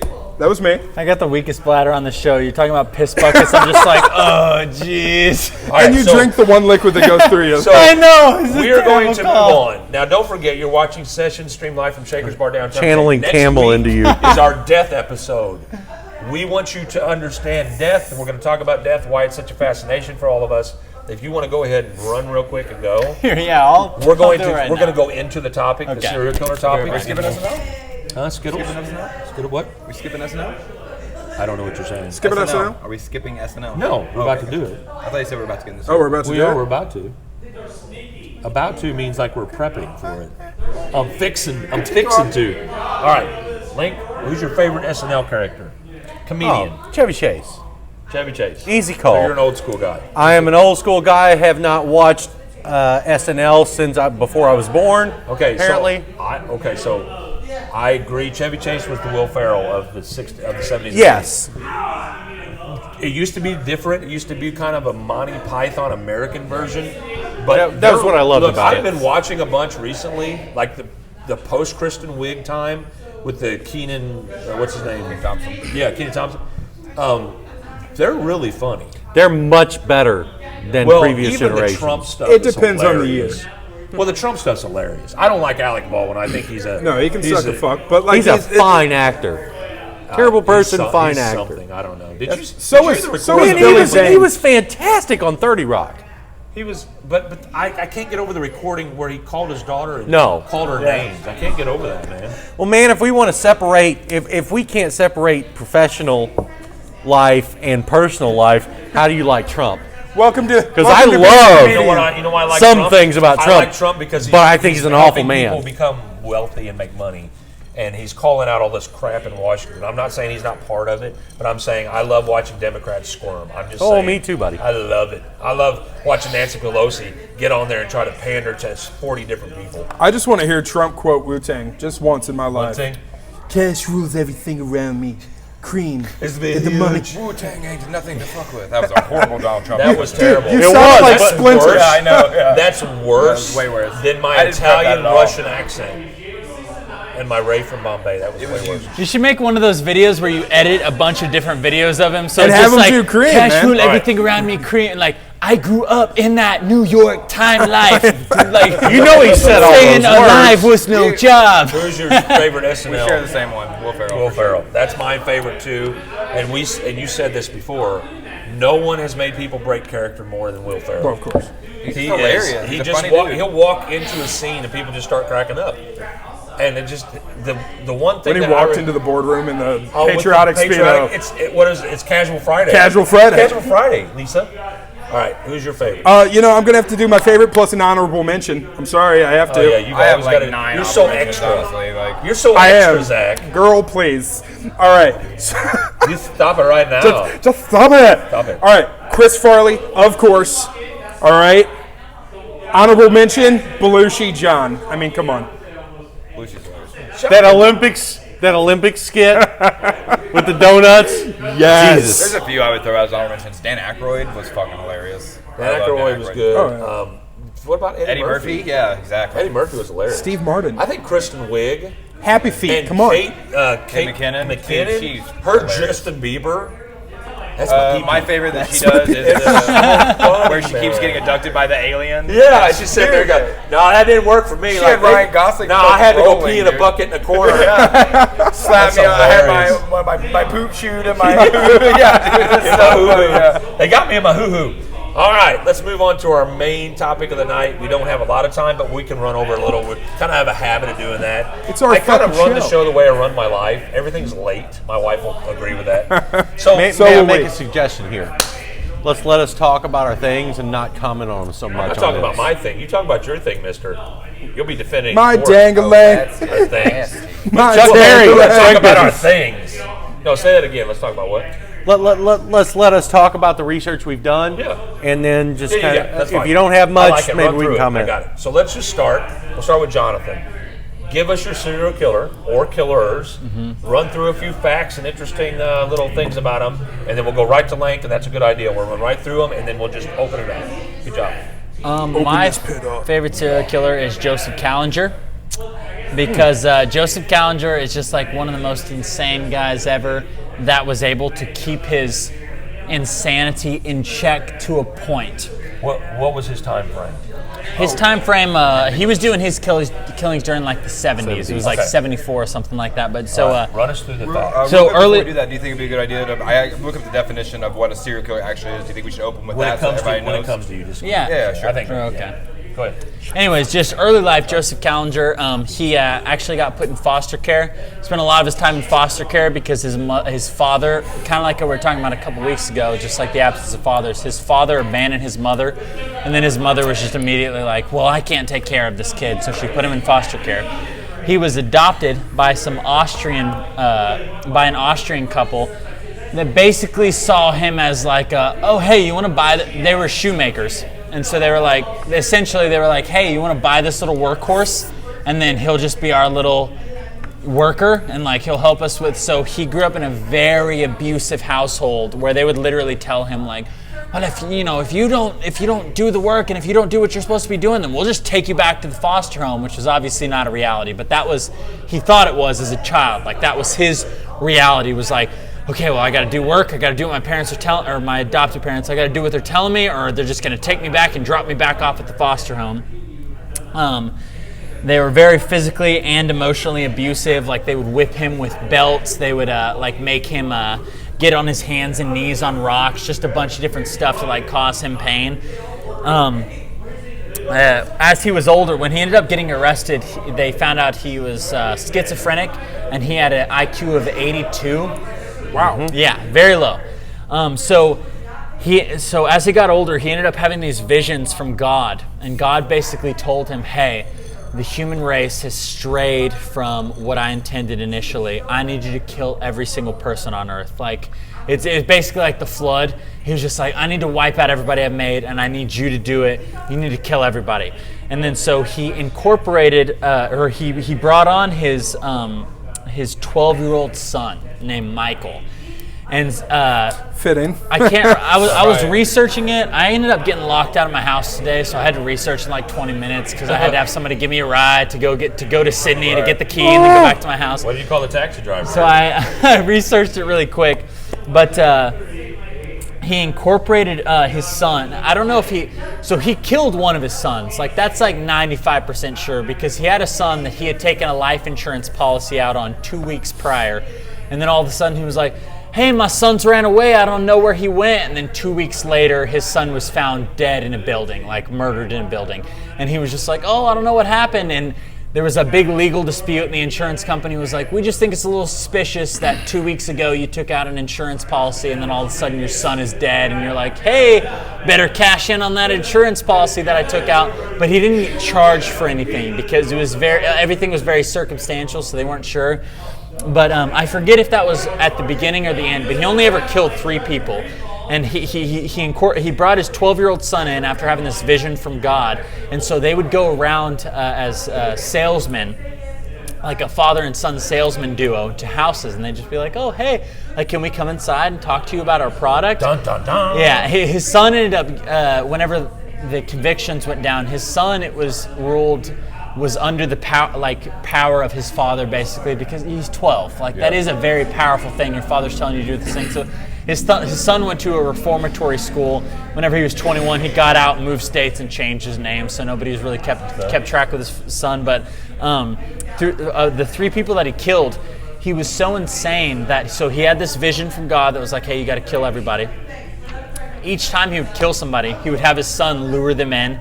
They would kill them, and then afterwards, he was just so out of it that he would totally forget about it. And the next time, like they're killing person number 2, he'd be like, this is it, Mikey. Like we're killing 1 out of 7 billion. Like this is the first guy, and then we're moving on to all the rest of them. And they ended up getting caught because they held some house up. I think it was a father, a mother, and like their 2 children, and they were having a potluck.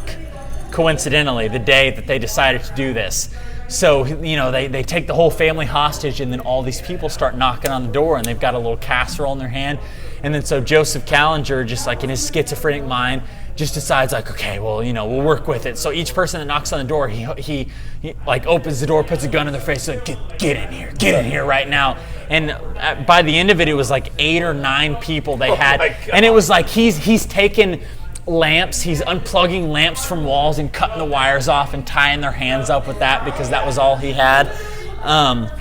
And he ended up killing, like there was one woman that came in that was being very defiant, was just like, no, screw you, like I'm not getting on the ground, I'm not yada yada yada. And he stabbed her in the neck and in the back.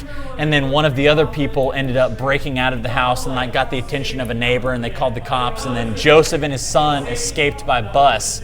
But from all the witnesses they'd had of the people, they were able to identify him, and they looked into his past and they noticed that he had a history of domestic violence. They found out about the whole mysterious death of his son, and then they found out a bunch of arsons that had been committed against buildings that he owned, because he was a big proponent of taking out insurance on something and then like, someone destroyed it. Like, I guess you guys owe me money now, because that's how that goes. But he was just one of the most loose cannon serial killers I've ever researched. I thought he was super interesting. Which is different. That stands out because typically they're methodical. Yes, they're very methodical, and they're very, All right, Matt, run us through who do you have, and tell us about it. So I'm talking about the Bloody Benders, which was a family, John, also known as William, Elvira, John, and Kate. It took place in southeast Kansas near present-day Cherryville in Osage Territory. Back in the 1870s, the U.S. government had recently relocated the Osage Indians to a location just southwest of there in present-day Oklahoma. Among the wild claims of the background, Elvira, the wife, was suspected of murdering several husbands, and Kate is believed to be the 5th of her 12 children. They also believe that John and Kate, who were brother and sister, might have actually just been husband and wife and not actually part of the whole chain. What happened in the late 1870s or early 1870s? In the 1860s, in that area, obviously relocating the Osage Native Americans was a very bloody business, awful business. A lot of the conflict that happened in that area was believed to have been caused by the Indians, which was probably not. In May of 1871, a body was found in the Drum Creek area west of Cherryville. You might remember that as the subject of the Little House on the Prairie area. So what happened was, in the next 2 years, there were so many people reported missing in that Drum Creek Trail that people stopped traveling it. Well, the wrong people started showing up missing in late 1872. A guy named George Newton Longcott and his baby daughter, Mary Ann, used the trail. They were trying to resettle from Independence to Iowa. They never showed up again. So his neighbor, Dr. York, said, I'm going to go find him. Went out to find him. He never showed up again. Well, Dr. York was pretty important. He had 2 brothers, one of which was Colonel Ed York of Fort Scott, and the other one was Alexander York, who was the Kansas State Senator who famously exposed a U.S. Senator this was back when senators were elected by like an electoral college like the president was, for bribing the electoral college. So pretty important folks, and they very quickly organized a set of 50 vigilantes to go out there and look for them. Around that same time, the neighboring communities were like, no, this is an Indian thing, and we're going to go get them. And so in the struggle to figure out what was going on, the Benders escaped. And there is a lot of unclear things because this is the 1870s. There's not a lot of constant media and personnel presence and personal, recollection of things. What ended up happening is a total of about 12 people were arrested and said to be of bad repute in general and hanged as accomplices for this family's crimes. The MO of the story is these people had an inn, and they would invite one person in, distract him, bash his head with a hammer, slit his throat, drop him through a trap door. They found Dr. York and 19 others buried underneath the house and in the garden surrounding the house. So we don't know that these people were directly linked. There was a lot of hubbub about, these people are, oh, hey, we found these people in Chicago or Lake Michigan that are these people and we're going to hang them. And they never got more than like 7 out of 13 people to corroborate the story, but they all got hanged or punished anyway. And then a decade later, down in the panhandle of Oklahoma, you had the Kelly family, which had very similar names that looked to be the same exact type of situation. They were, they ran a tavern, would invite people in, distract them, drop them through a trap door, and bash their head with an axe. Do people think it was the same family? Some people just do. escaped? Some people think it was what we now call a copycat. This may have been actually the first copycat serial killing. Interesting. But we have no way of knowing that. The story of there's 2 stories of how those people got tracked down. One is that they went from Beaver, Oklahoma, down towards Amarillo and back to the east, and that they caught up with them because the dad was using a horse that was only shod on his front feet, and that they ended up hanging them all. The other story is that they escaped. So nobody actually knows what happened to them. Wow. And what I like is not everybody knows about these killers. The history of this. Not a lot. These are not well known, and that's what I like. I knew if I sent you guys this, it'd be good. So I know what you mean. I picked a lesser known one too.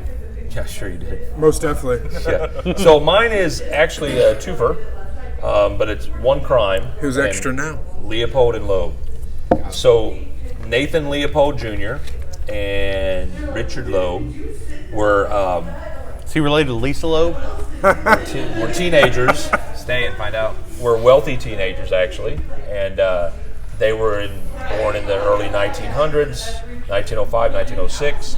The crimes took place in 1924.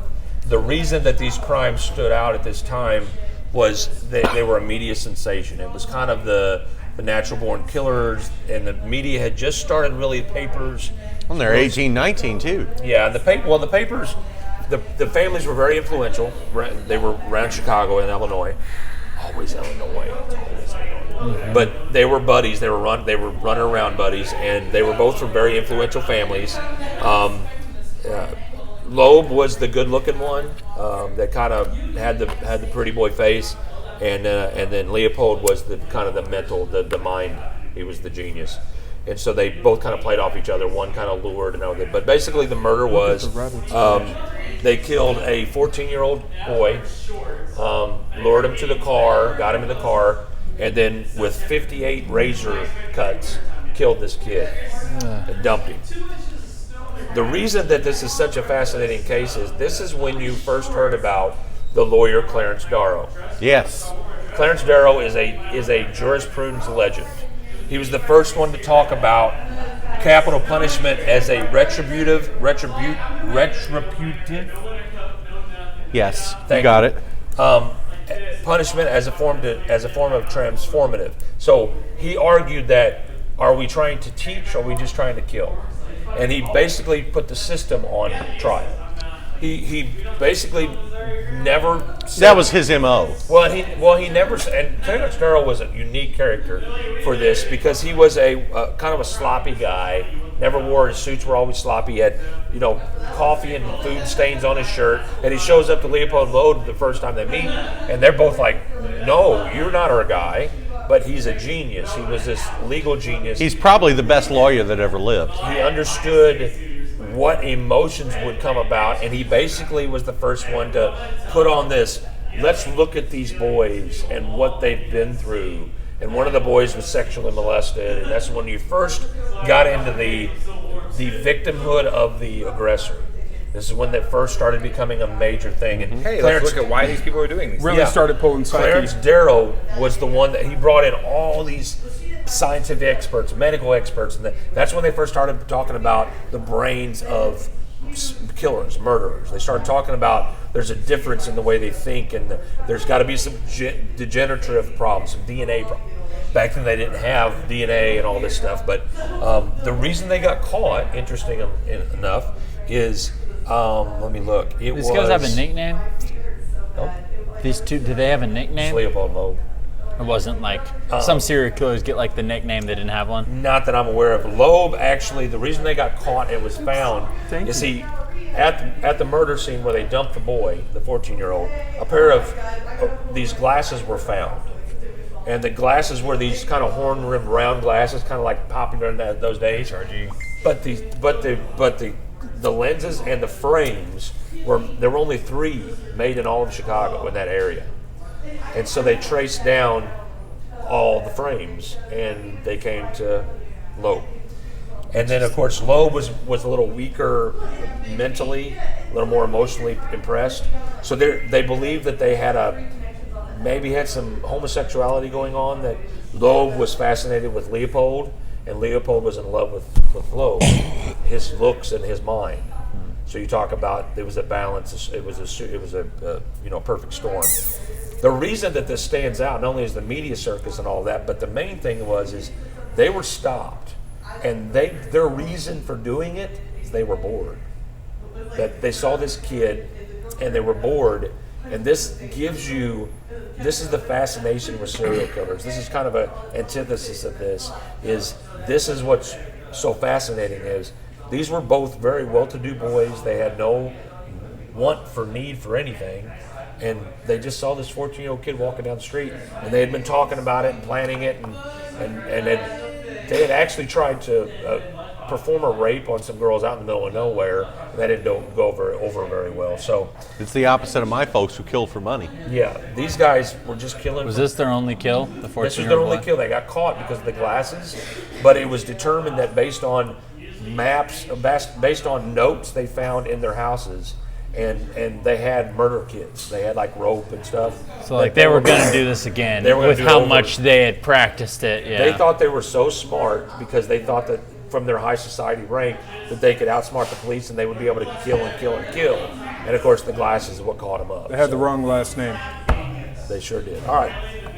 Move on with your unknown serial a killer. little lesser known serial killer. I picked John Wayne Gacy. Who's that guy? Killer Clown. Who's that guy? He's a serial killer based around the Cook County, Chicago-ish area. Illinois again. I'm saying, man. It's not like it's It drives you crazy. That's why we hate the Cubs so much. He was originally first incarcerated for sodomy. He basically lured a guy back to his house, subdued him, raped him, and then the guy ended up escaping. He went to the police, told him about it. He went to court. He tried to say that it was consensual. This guy was like asking if he wanted to do this. He was curious. He was married with 2 kids at the time. He ended up getting convicted, sentenced to 10 years in prison. His wife filed for a divorce whenever he went in, and because of the situation, got everything. Took it, both of his daughters, took everything that he had, left. He never saw his wife or his daughters again the rest of his life. So he ended up going to this prison. He stayed there for about 18 months. He ended up being the model prisoner. Like he added new places in the prison, new recreational activities. Got a putt course put in. Great with he was small, the model confined prisoner. spaces. Yes, he was a model prisoner.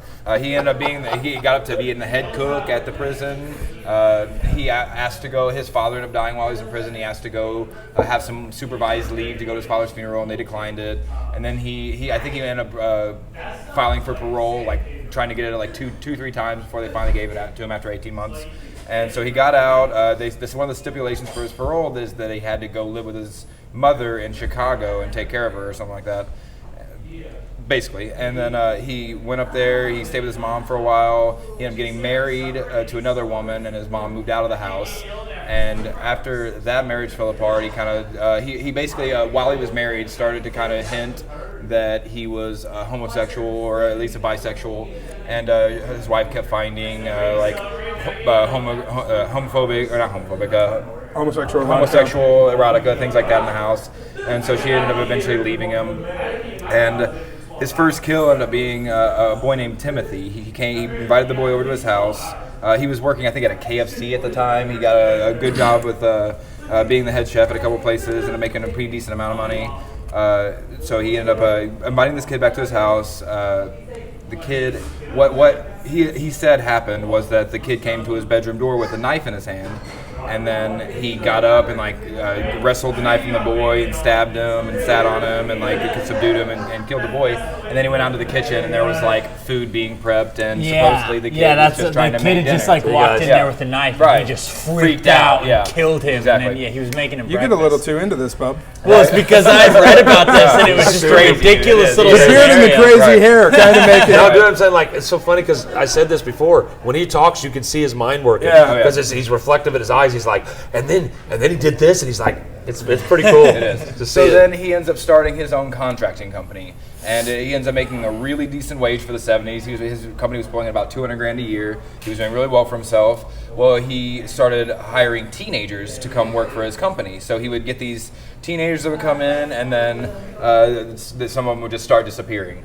And he would invite them back to his house. He would give them drugs, alcohol, things like that to get them to a weakened state. And then he would show them magic tricks, and he would bring out these handcuffs, and he'd be like, I'm going to show you a magic trick. Let me put these handcuffs on. And then once they got in the handcuffs, he would hold them down, torture them, rape them, and then kill them.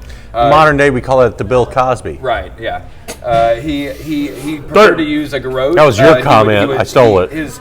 The only person he ever killed outside of asphyxiation was the first one he killed with a knife. After that, it was all asphyxiation. It was either with a garrote or he did something that was called the rope trick. He would take a piece of rope and he would tie it in tourniquet style around their neck, and he would slowly tighten it up. He said sometimes the people would convulse for 1 or 2 hours before they actually died, and he would just like slowly asphyxiate them until they died. It was crazy shit. Well, while he was working as a contractor, he ended up being really involved in the community, ended up doing a lot of stuff around. He ended up being a really, really prominent person in the community as far as fundraisers. He would hold parades and things like that. Well, at one of these parades, he met these clowns and just fell in love with them. And he ended up adopting this Pogo the Clown costume. He also used Patches the Clown sometimes. But it was kind of deemed as a creepy clown because instead of using the rounded features of most clowns, he would use like really pointed features. Do you know why he made it Pogo? What's that? He said because I'm Polish and I'm always on the go, so that's why he came up with that. Just funny. like random name was Pogo the Clown. Your brain fascinates me. It disturbs me. It disturbs me how much that you know about this. Right. I thought I was into serial killers. I'm also really happy you don't know where I live. Freaky. So he would lure these boys over to his house. It wasn't always only like 2 or 3 people that he hired onto his construction that we know of that he hired onto his construction company were actually ended up disappearing. Most of them he would go to like Greyhound stations and pick up kids that were like traveling between places and like go off, pick up people off the street and bring kids back like that. Most of them were between 13 and 16 years old. And then he would rape them and strangle them, and then he would hide the body. Well, the first body he hid in the crawl space, and then he covered it with concrete. And then the rest of them, he started digging this hole in his crawl space, and he just started throwing the bodies down there. He would have this guy come in and lime the crawl space so that it accelerated the decaying and stuff like that. And then he just kept adding bodies and adding bodies and adding bodies, and then he got to a point where he capped off on the crawl space. He couldn't put any more, so he started dumping them into the river in Cook County. And so the way he ended up getting caught, he was at a pharmacy and he was talking to this pharmacist, and he ended up mentioning out loud that he pays $5 an hour he hires a lot of teenagers and he pays $5 an hour, which was like double what people were getting paid at the time. So this boy ends up overhearing him and goes out to talk to him, and the kid ends up going missing a few days later. Well, this was like, I guess, a prominent kid in the community. Everybody like really started like researching it, and there were a few other like sketchy things that he come across with as far as like people going missing and him having a slight tie with it, but there wasn't any hard evidence. But they ended up finding a receipt or something like that that he kept from the boy, and they found the receipt in his house. And so they ended up doing all these and a bunch of other sketchy stuff, like super sketchy handcuffs. Yeah, obviously. He was always weird. There was like Right. several scenarios of him picking up boys like super drunk, and then he'd try to do something and they'd run away and tell the cops, and the cops would come and talk to John Wayne Gacy, and he'd be like, "Oh, I was drunk. I was just being stupid. I'm Right. sorry." And they're like, "Oh, you need to stop that, man. Like, Right. don't be dumb like that." sure, And they would yeah. just let the whole thing go. And that He was the end of really the did. Like, situation. he was not a super clean person whenever it came to how he was doing these things. How he got how many kills he did before anybody found out is beyond me. But he ended up. They came to his house. They found a lot of sketchy stuff in his house, but they didn't have anything to actually pin anything to him. And then he went to the police station, and they started He gave a detailed report about what happened. Then he said he never talked to that boy and all this stuff. He said he mentioned it and he remembers being there, but he never talked to the boy. Well, when they found the receipt, this was later. Okay, so after he went in and gave his description, they started surveillance on him, and they were following him everywhere. And he knew they were following him everywhere. He was inviting the surveillance people into dinner and taking him out to eat and having beers with him and stuff. And like he knew that he was being watched. And slowly his mental health just started deteriorating, knowing he was being watched the whole time. So he started he would show up disheveled and bags under his eyes, and you could tell he was super stressed. I'm super disturbed how he has this bail bonds matchbook while he's talking about that. So he ends up, they get a second search warrant because they found out that the girl who gave him the receipt gave it to him after he had talked to John Wayne Gacy. Well, either way, it shouldn't have been on him when John Wayne. It should have been any way that it would have been in his house unless he had access to him after the point. So they ended up getting a second search warrant, but by that time he already just went ahead and turned himself in and gave a full description of everything he did and talked about all his kills. He had 33 confirmed kills, but that's just the confirmed ones. There could be some more that he didn't say anything about. Slayer. You did confirmed kills. Well, I did a lot of research on which serial killer I wanted to do, and a lot of them have an amount that they have confirmed that they were killed, but a lot of them have it'll be 33 plus because there's a lot of them that they don't know. A lot of them over the time when they're like, okay, we're going to put you on death row. They're like, well, what if I tell you about Amy yada yada's murder? And they're just like, okay, there's a lot of Amy yada yadas out there. Yeah, right. And but yeah, he ended up he got 12 counts of I think murder and all that stuff, and he ended up getting sentenced to death in 1984 or something like that. Around there, yeah. He was on death row for He was in 14 Illinois years. for a while. Yep. Yeah, married. All right, let's go with you.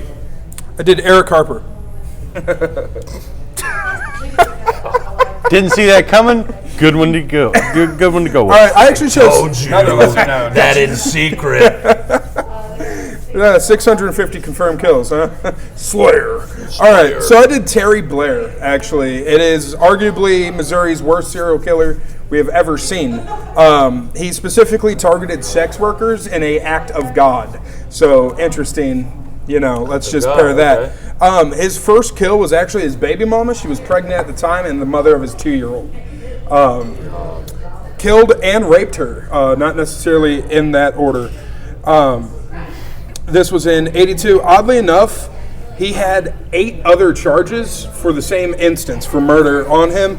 His family, in the same sense, 5 of them have been convicted of murder. His brother, his mother, his father was not in the picture. Interesting. But it is actually arguably the most murderous family Missouri has ever seen. Wow. This shit right here is why they hired me for drug cases, not sex cases, specifically. So it's I just a little quick thing on him.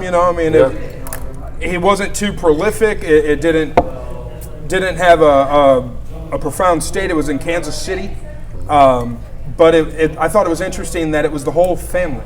Yeah. Brother, sister, and mother. Father was not in the picture. So he was raised obviously by the mother. The mother actually was convicted of murder. Brother was convicted of murder. Sister was convicted of murder. He had 2 cousins convicted of murder as well. All shared the same name.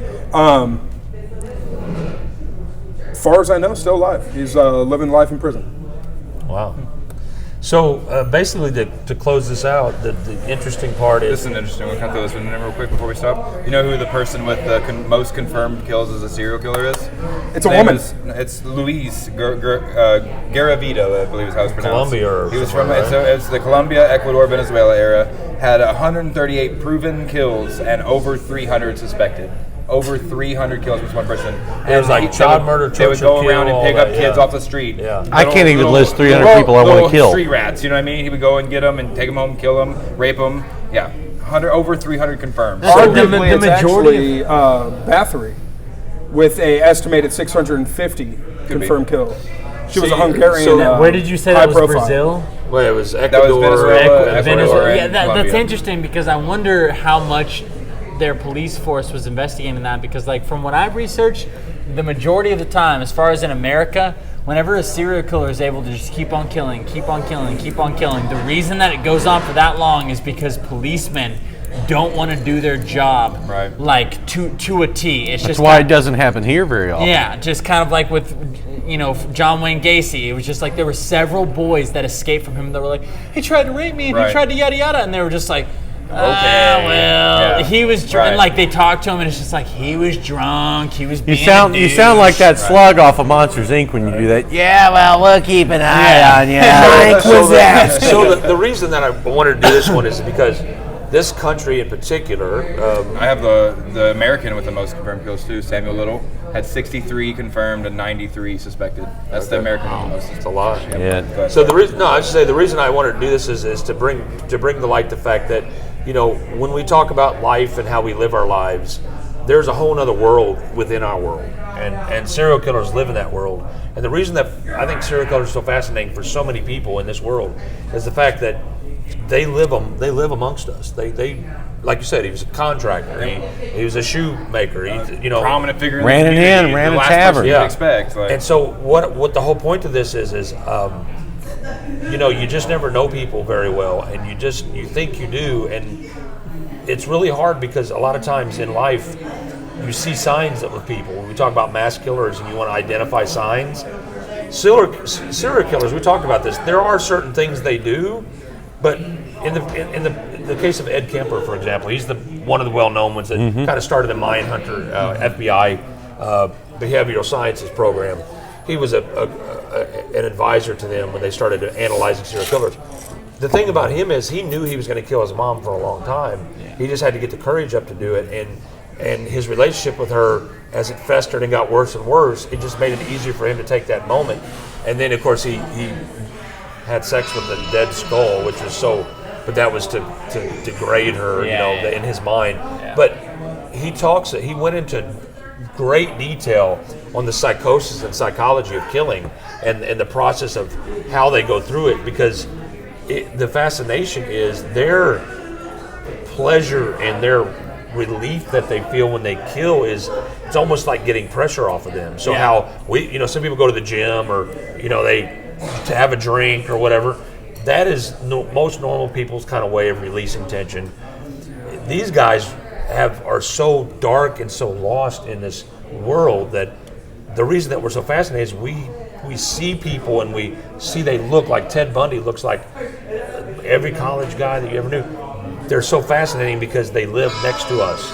Part of it is that they've realized that people who are very prominent, like CEOs of companies, like when they've gone through and tested them, a lot of them turn up to be psychopaths, and it's interesting, and that's why the podcast that I was listening to when they talked about John Wayne Gacy, like seeing that boy with a knife and killing him, it was because like a lot of psychopaths, if they don't ever end up killing somebody, they become successful businessmen, and they become a lot of different things. And it's if they never have that moment where they kill somebody, they never realize how much of a rush that gives them. And like for John Wayne Gacy, he may have never gone down that path, but the first time he did it was as a psychopath was the first time he got that rush of just like, oh my gosh, like this gives me a huge feeling, and then so he continued to go on. John Wayne Gacy described his first asphyxiation kill as comparative only to the biggest orgasm of his life. Yeah. I think it's the only way they can get their serotonin and dopamine. Right. Yeah. Well, then you look at guys like Dennis Rader.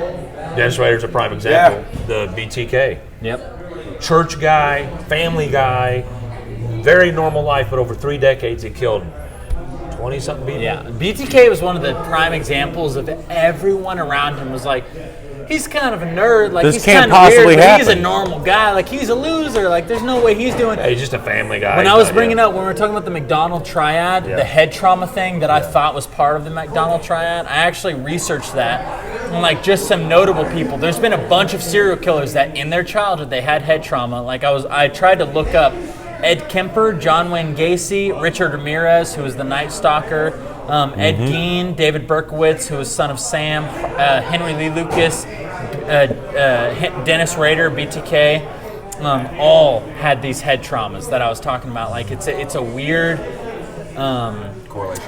correlation between all these serial killers, that they have the McDonald triad, which is hurting animals, arson, and bedwetting, but then also a lot of them, like John Wayne Gacy's, I specifically remember his was somebody threw a swing towards him while he was a little kid, nailed him in the forehead and knocked him out. He was like unconscious for several hours. there are several serial killers who had these big head traumas whenever they were kids, and it's just very strange because it correlates so often that it makes you wonder if that has a. You know what I mean? Like, Yeah, it's just like So- I'm not saying that this has a correlation, but it seems like almost all the guys who become serial killers, they have some big head trauma when they're little kids. It's weird. So the closing out on this is I have a good outlook. Do your research. Any of the characters that they brought up to you are part of history. You can look them up just like we do, and that's exactly when you watch this. You guys take the information that we put out there, whether it's our opinion or fact, and this is mostly fact-based, but take these and go educate yourself. right. If we say something here and you're like, that doesn't seem right, fucking look it up and tell us they're wrong. Like, Prove me wrong. yeah, exactly. Yeah. I So- love that. I would and never so be offended by that. This is kind of the whole thing. Is we're just everyday people, everyday guys. Sometimes girls come on, and we just talk about everyday topics, and we encourage you to go do that too. So, guys, here's what we're going to do. I'm going to close out with you guys, and then you got a very special. We're going to do a very special after-show debate with Dimitri Gann with me. You guys are welcome to hang out and listen. I'm going to bring Dimitri up, and we're going to finish out our Facebook, our climate change debate. I'm out. I know you're I'm also out. I'm out. No, I was going to say you guys can go, but for my guests, it's Zach. We're going to go ahead and stay live, but I'm going to just let everybody know. Zach Mazet, Cody Essick, Matt Lawler, and Jonathan Guiltier. I'm saying it Guiltier. Got you. You're gonna have to get him on that. Are you ready from Bombay? Jonathan Gaultier. Your Facebook Gautier, has been that's hacked. maybe just pronounce it Gautier I'm because gonna that's what it should have excuse been. whoever done. wants No, to that's be is it really Gaucher? the proper way. Gaucher is if you live in Mississippi. There you go. Mississippi. Oh, dude, So did we My have some family's good from answers? Gaucher. Whoever wants to go can go. I'm going to invite Dimitri up, but if you don't want Can to I be say up a there, quick I'll thought stay. process? You don't belong at this table anymore. I don't. You got beard. 4 men with a beard. Gotta grow it out. I'm bringing sexy back. I love you bearded ones, don't know how to act. You ain't wrong. You ain't wrong. All right, so that was if you don't want to stay, unmic yourself, exit the table. I'm going to bring Dimitri up, and since you're out, I'm going to have Dimitri sit right here. So stick around. Dimitri and I are going to close out our Facebook debate. Thank you, guys. Jonathan, you'll be out next week. Yes. I will. So we're going to be bringing in, hopefully, Ray or whoever we're going to get in here. Or was that Roger. you? Roger. We're going to try to get Roger Bass in. It's an episode all about death. So join us for that. We're going to talk about our fascination with it and also our apprehension for it. So join us next week. Dimitri, where's he at? He's up there. Come on up. Sit next to me here. Look, y'all. Come on, sit next to Sit next to me, Dimitri. We're keeping the feed live so we can kind of get our debate. So as he puts the mic on, as many of you know, are you two? You're two, right? Who knows? Who knows? It could Okay. As many of you know, Dimitri and I, Dimitri's been on the show several times. Welcome back, Dimitri. Hello. You were actually working on your, you were directing tonight, right? Yeah, we were having auditions for our fall play. Okay. So Cool. Dimitri and I have had several very lively back and forths on Facebook, and so I said, you know what? Let's close out because we kind of reached an impasse, and let's have you come on the show, and we'll do it. We'll do a kind of short one, and we'll kind of do a closeout. So Dimitri and I were talking about climate change, right? And of course with Greta, the 15-year-old from Sweden, coming to the United Nations and hollering at all of the fine people there. And she was passionate, and I respect that she was passionate. But we were talking about basically you had your end of things, which you have a strong belief that man-made behaviors are causing an advance and a depreciation of climate and causing a lot of damage to the climate. Mm-hmm. Was that fair? yeah, I mean that's the basic idea of what. That's the general consensus that has been reached by the international scientific community. Okay. Is that there is a an acceleration of the planet's natural warming cycle that's happening as a result of the last 200 years worth of just sort of like man's activity, especially and the explosion is really the the real takeoff point for it being sort of when we started using fossil fuels at the rate that we're using them, fossil fuels, but also there's other things that have contributed to it, like things that you wouldn't even think about, like the massive amount of cattle that we raise in this country and the massive amount of methane gas that cattle farts produce. Like you wouldn't believe like what, methane is a greenhouse gas that is like many times more efficient at trapping heat energy on the planet than carbon dioxide is. So and that's something that people don't necessarily look at as much. But that aside, that's the general idea is that there's a lot Chlorofluorals of... didn't help for a while either. Say what? We finally banned those, but the chlorofluorocarbons. Yeah, the those are CFCs really bad. where we like killed the ozone layer for a hot minute. Yeah. Which that I just saw an article. They've kind of re-looked at the ozone layer and it's coming back a little. Right. So my end of things were, and to address something you said, no, I don't believe cow farts doing anything. That's my end of things. Okay, So which is my like a end of fair things, argument. right? And my end of things is I do not agree with you that man-made climate change is affecting the environment as much as people say it is. Do I believe that we have impact? Yes. So to be clear. But what I want to make, my end of things is, and I believe I said that to you was, do I believe that we affect the Mother Nature and climate? Yes. There's no doubt that we do. Are we affecting it to the amount that the AOCs and the green movement is saying that we are? No. And the reason I say that the reason that I argued for this is there's a lot of, on your end, you're saying there are so many scientists internationally that agree that this is something that's happening. On my end, I'm saying that you can't find 5 scientists in any room that agree that it's happening, because there isn't. They've tried this before. So my side of things is this. If you go by, I'm not going to say proof, but if you go by the history of the world, right? And if you talk about the last 200 years as an example, and that's a reasonable window we can look at. If you look at, you're concerned about the core temperature of the Earth, or the temperature of the Earth rising. Is that what you were talking about? Yeah. So that's one of the major. So how much has the Earth's temperature increased? So that's a very good question. So there's a study that I researched heavily. And who's the study by? This is where I make you get really specific, so because the study we're going to start getting into the nuances. So the study, there was an ice core project that was done where An ice core project. An ice core project. So they pull ice cores out. Yeah. So and that was done in Antarctica. Greenland. This is the Greenland ice core. Okay. So this is the one. There's a very famous graph, or a very prominently featured graph in a lot of news stories. That's called It's the Greenland ice core graph, and it shows the average temperature and the deviations from the average temperature of the Earth over the last 20,000 years. And isn't that the one that Al Gore used for Inconvenient Truth? So that was a big one in his study. That was one of the big ones in his study, and Right. there are problems with the graph. Mainly, it is a record of the average global temperature in Greenland, which is not to say that it is necessarily the average global temperature of the world. Okay. One of the biggest misconceptions I think that I ran into, that I used to have, is that if, for example, with like sea level rise, right? If the sea level is rising in one spot, it means it must be rising all over the world. I went and looked up like global sea levels, for example, and what we find is actually sea rise level is like 8 times as much in places near, so places like Iceland, off the coast of Greenland, off the coast of Antarctica. Why is that? Because the ice. So when Don't say the ice melts, because I'm gonna get you. We talked about this. Okay. The melting ice does not increase because it's the same density. No, because if you take ice, for example, if I take a handful of ice in my hand, You're not going to increase the amount; it stays the same. if I put it into the glass, there is more ice. There is now more water. But in it. you're scientifically changing the format. Right, so- but if you take this, say this is the Earth, okay? Your drink. Okay. Oh, it depleted. He's drinking it. So I'm not being silly. I'm being serious. Say this is the polar ice cap. Right, but okay. Well, hold on, stick with me. Polar ice cap, right? The ice that was in there, right?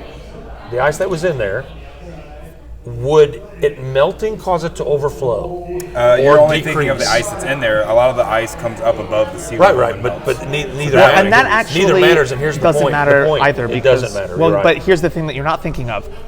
That is representing the world's oceans. All of the ice on the Earth is not floating in the oceans. No, you're right. Very large amounts of it are on land. You're right. And when that ice melts, it adds to the total water, because if this is the world's oceans, I can hold ice here on the land, and if I put ice into the ocean, there is now more water in the ocean. So this, and that's a good point. So let's stick with that. So where in the world right now have the sea? Yes, exactly. Have the sea levels risen so much to a danger level to where people are now being affected by global warming or climate change by rising sea levels? So, and that's and don't say typhoons or weather, because that's already proven wrong. Okay, well, I think that if we're going to go into this argument, we can't go, that's wrong. I can't tell you. You're right. Because I need to, You say, you're exactly right. Otherwise, we can't really have a conversation. You're right. Go ahead. So in these places where a big problem that people are looking at for like sea levels, right? So just going to get back to that. So sea levels aren't rising at the same level everywhere. And actually, so places like the Maldives, which is one of those island nations that's very low to sea level, that everybody was like, oh my gosh, it's going to be underwater, over the past 100 years has only seen a 0.13 foot level sea rise, which is like nothing. It's like a little over an inch. It's like not that much, right? There are monitoring stations, and this is based on, I have it in my notes, hold on. There is a global sea level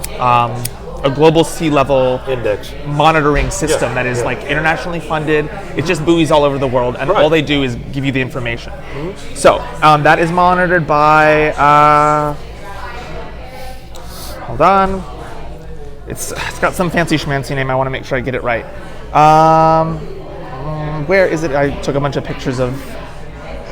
But regardless, so this sea level monitoring system, you can look it up. It's, if you just Google like sea level monitoring system, it'll give you the name of the research project. But what it's finding is that the sea level is not consistent, and I think that's a big thing that there are a lot of people who have misrepresented the danger of sea level rise. Like, I personally, after doing some research, I don't think that there's any one place on Earth that is like in direct danger. And there are a lot of people who people would call climate alarmists, who are saying, oh, we have to be careful because the sea levels are going to rise and they're going to Miami's going to be flooded, right? Right. And so I don't think that's necessarily true. Yes, GLOS. It's called GLOS. It's like the global, the Global Sea Level Observing System. Okay. So, I don't necessarily agree with people that say like, oh my gosh, the Maldives are going to be underwater in 10 years, right?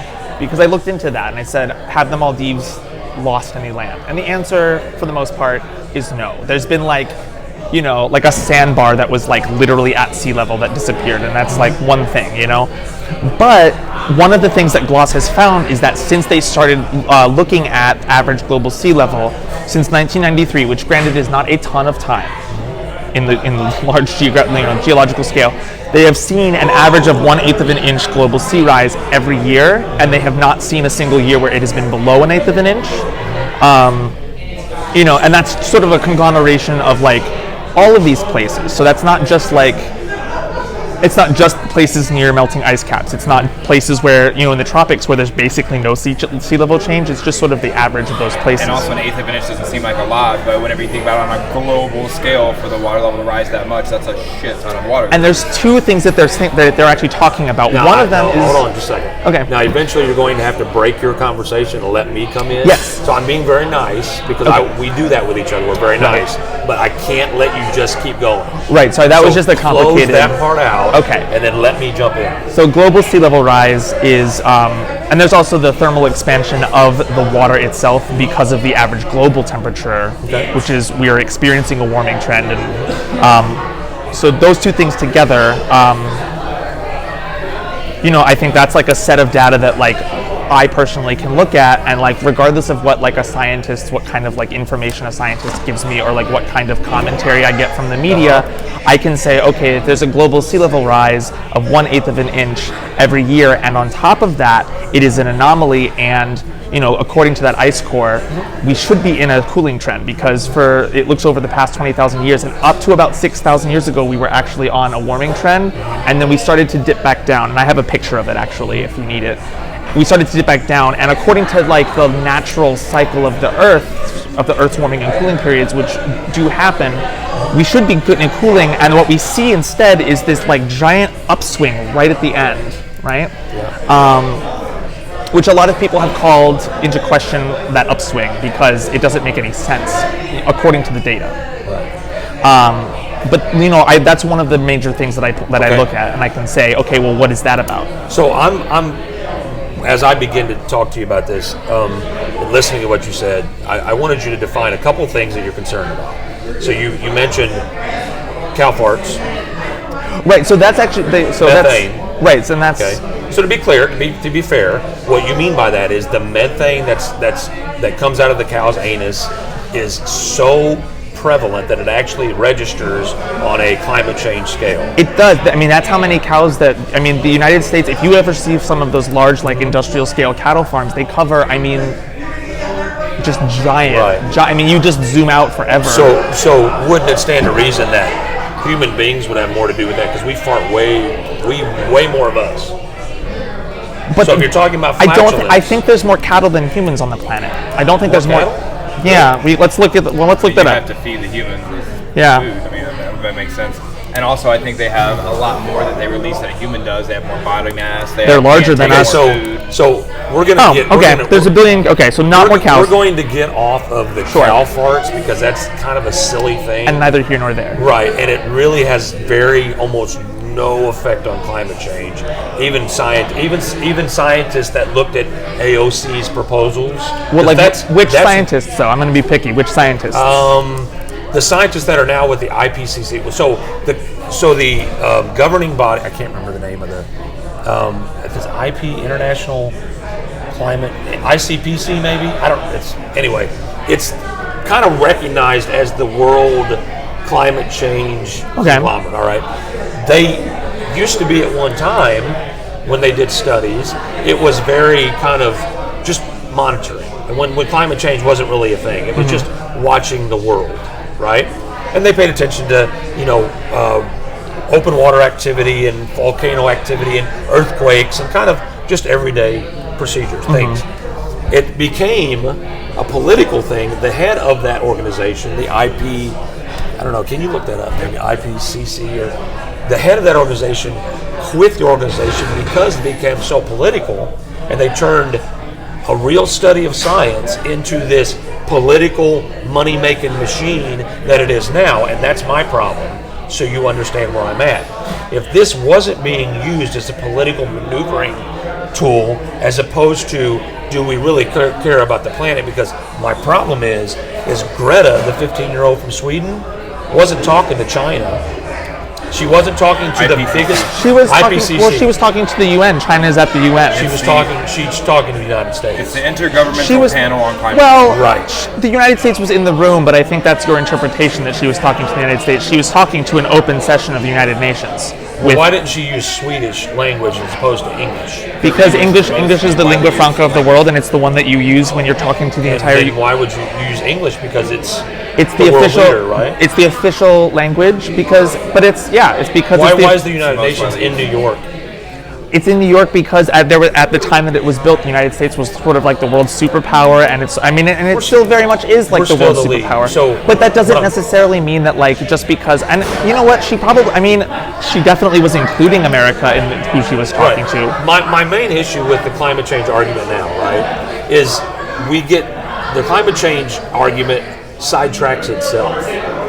If you want to talk about man-made climate change with me, let's talk about real stuff, right? Let's talk about, if you're going to talk about global sea levels, it's impossible to verify that because unless you believe the Earth is flat, unless you believe we're all one plane. Everybody does, right? What? Everybody believes that, right? That it's flat. That's the Earth is flat. Unless you believe that, which if you do, that's fine. But unless you believe the Earth is flat, we're a globe, right? Yes. So the water levels on one part of the globe, this is just science, water levels on one part of the globe at one point when the tides are up or down could be less or more than another part. There's no way to actually, if you put measuring sticks into the water or buoys into the water, it's going to change with tides and cycles, right? Yes. So we're addressing that. Now moving on to your global temperature rises. Okay, I want to address that. So you guys might not be able to see this, but it's basically a zigzag. It's an up, down, right? And this is the what'd you say it was? ICPP. ICPP, the International Climate, whatever. the head of the one that basically started that organization IPCC, sorry. is the one that did a graph, and this is kind of how they started it. And they did it in blocks of time, like 200 years, 6,000 years, whatever. And it shows based when they laid so many years ago onto now. And it shows that when you lay that on it, they're basically the same. And they're basically the same because it's called cycles. Okay? Bailey. Hey, Bailey. Can you mute that? We're almost done, but it's life cycles of Earth, okay? So what I'm trying to get you, what I'm trying to get to, okay, because we literally, and you know this, we literally could talk about this forever, because each side of the debate has their facts, and I say facts on my side too, facts and their opinions. The problem with it is we've allowed the climate change nutzos, you're not one of them, they've been allowed to have too much say-so in the argument. And it's basically demoralized and taking the impact out of the argument. If you want to talk about real man-made problems, then let's talk about it. Let's talk about what we throw in the water, the plastics, and what we do to sea life. Right, and that's I'm on board with that. Definite issue. I'm on board with that immediately. You and I can go and we can sit down and say, that's terrible, it needs to stop immediately. We can talk about whaling. We can talk about the destruction of natural resources and plowing through open fields and ruining the Great Barrier Reef dying. We can talk about that, but there are so many different reasons that people can give for that to happen. So if we're going to have a real serious talk about climate change, you have to convince a guy like me by giving me realistic conversation. What is unrealistic about a conversation that starts with, here is an average sea level, which, yes, of course the sea level goes up and down on a daily basis, right? But you can take an average of the global, like that is a very, very standard scientific procedure to say, okay, it fluctuates between this range and this range this year. And then if the next year it goes like that, and the lowest it gets is this, and the highest it gets is this, the average goes up a little bit. That's okay. So and you take a bunch of different ones of those from a bunch of different places. Let's take that. So the average sea level rise, as recorded by GLOS, by this sea level monitoring system, is 1/8 of an inch a year over the past, 26 years? Okay. Right? So let's do the math. I want to do the math on this before we move on. So 26 years, we're just going to use that number. 26 years and 1/8 of an inch. So how many eighths are in an inch? So that's a global sea level rise of 3 inches. It's just over 3 inches, and that's not that much. But I think when you look at that, okay, hold on. We're doing the math. So you're saying math-wise, that's about 3 inches globally. 3 inches and something, yeah. 1/8 of an inch over a 26-year period. So that's 1/8 of an inch each year. Be 3.4. Okay, so 3.4 inches. So we're talking about that much. Okay, so. Why I'm being specific with this is because I want to break down your argument, since this is something you're leaning on.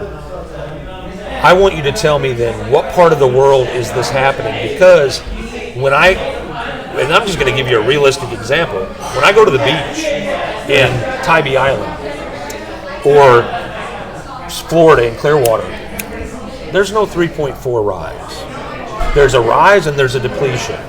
There's a rise and depletion over the time frame. So if you take 26 years, if your fact, do you know what 3.4 inches, a steady rise, if it stayed there, what it would do to coastal communities? Just 3.4 inches. You're talking about half the beach being gone. I think that a beach is much bigger than you think it is. 3.4 inches. I'm talking about the area that people lay down and sunbathe. Yeah, there's a vertical rise. Slant, and that would be the amount that there's a vertical rise of like almost 40 feet between like the road. It's pretty significant. You don't realize it. I'm talking about the beach area Yes. itself. So the beach area itself, there's a pretty serious vertical. You just don't see it because the beach is very long. It's the reason why the waves happen that close, is because they drum up against the. So what you're saying is that there's a you're not going to measurable noticed amount of difference in water on a beachhead that I went to 13 years ago than there is now.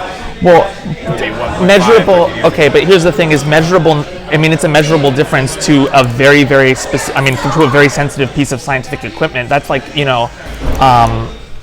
it's sort of like we would not notice a global temperature average increase of 0.5 degree. We would. So when do we? So on like the scale of a human experience, we're not going to notice it because it's still going to end up being cold in the winter and hot in the summer. So what is causing the sea rise level?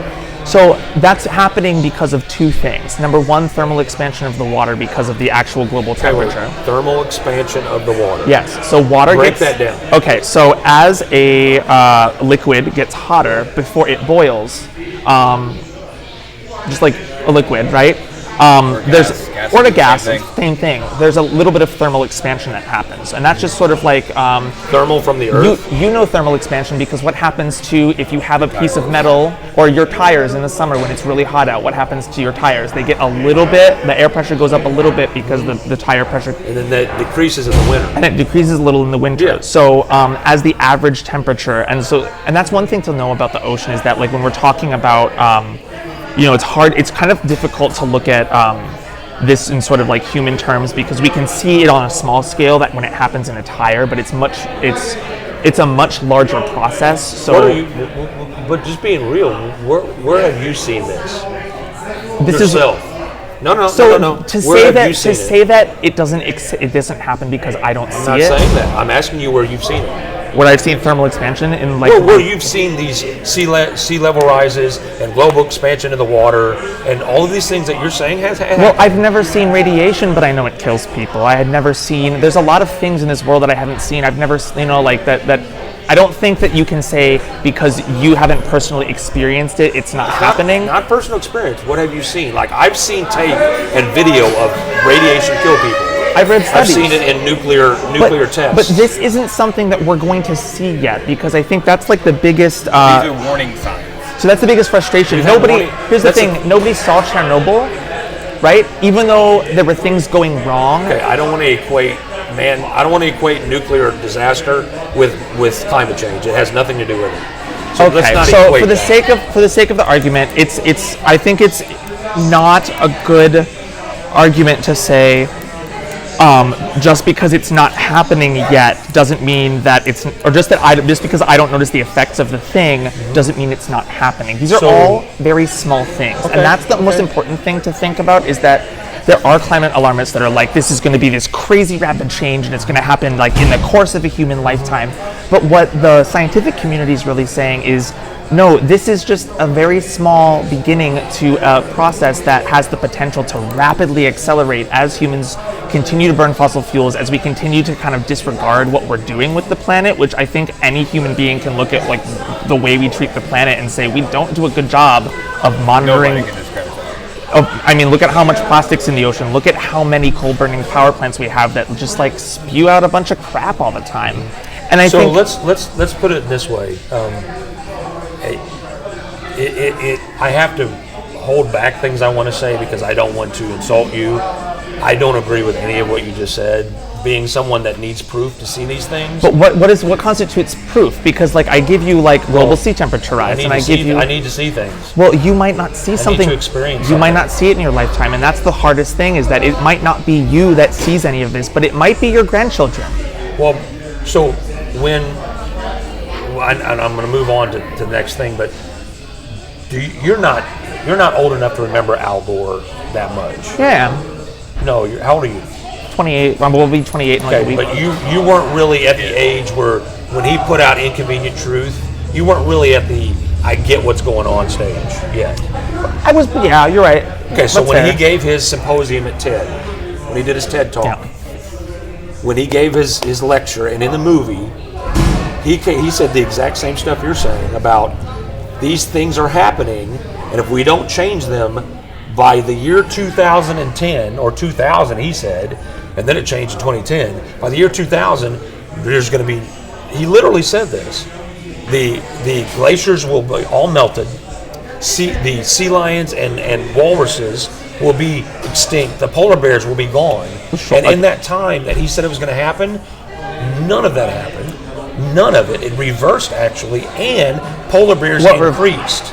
I think that polar bears actually moved onto the endangered species list after he said that, but They're not on it anymore. And why is that? Because are you saying that we're better with the Earth now? Because if you are, No, we're not better. We're not better with why the are there Earth. more polar bears now than there were then?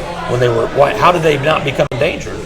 If the Earth is dying and we're killing it, then why are they increasing in numbers? Did we all of a sudden find a way to let them survive through climate change? Because everyone agrees that animals part of nature. So animals is kind of a thing that has been used to justify climate change. Oh, this endangered species died because of forestation, or because of fracking, or because of whatever. My whole argument with Al Gore, and you don't remember this, but Al Gore had the whole world freaking out about global warming. And then it had to be, it's no more global warming, because around 2008 and 2010, the world realized that Al Gore was full of shit. That none of what he said was happening. So they had to change it. And they're like, okay, no more global warming, because the Earth actually cooled in that time frame, and it had to go to climate change. You want the same thing that I want, which is, we want to take care of our Earth. We want to take care of our children and their children. We want to make sure this Earth is still there. But we can't do it by fuzzy science and studies on the internet. We have to do it by what we know and see. So in my personal life, the only thing that I could do in my personal life is to recycle, make sure that I don't pollute the Earth, right? Try to leave as little of an imprint as possible. Because what you're proposing, the changes that we've talked about that you want to make, are basically get rid of these, because these are terrible. I don't think I ever said that. No. I'm saying You just said the changes that you propose are those, and I said I'm just going to say no. I'm saying you're going to have to do this. I don't see where that leap Do you know goes. how they make these? Yeah, like in China with sweatshop workers, which I don't agree Not with. just sweatshop. What the metal and the electronics in this machine, what it takes to make those, the mining and things they have to use. Right, and that's part of like what I talk about is like we need to find more sustainable ways of living on our planet, because what we're doing right now is running us into the ground. We're running out of what we need, and there's something that you talked about, which is that there's a big push against the idea that we're running out of fossil fuels. Because a lot of people look at these numbers and they say, oh, well, they said we were going to run out by 2020, but now we're not running out till 2050. And a big part of that is hydraulic fracking came onto the scene, and all of a sudden a ton of natural resources that weren't available. Like, technological advancement will make it possible for us to access more of the planet, the planet's resources, but we are running right up against that limit where there's a limit to what we can get to, and we're almost at it. We are almost at it. There's another thing too that goes kind of along with that. As these things start melting, as climate starts changing and things start happening as a result of it, it unearths more resources that we didn't know we had. So a lot of it is like and makes places accessible. Exactly. Makes places accessible. So. Also, happy birthday to Chris McKenna.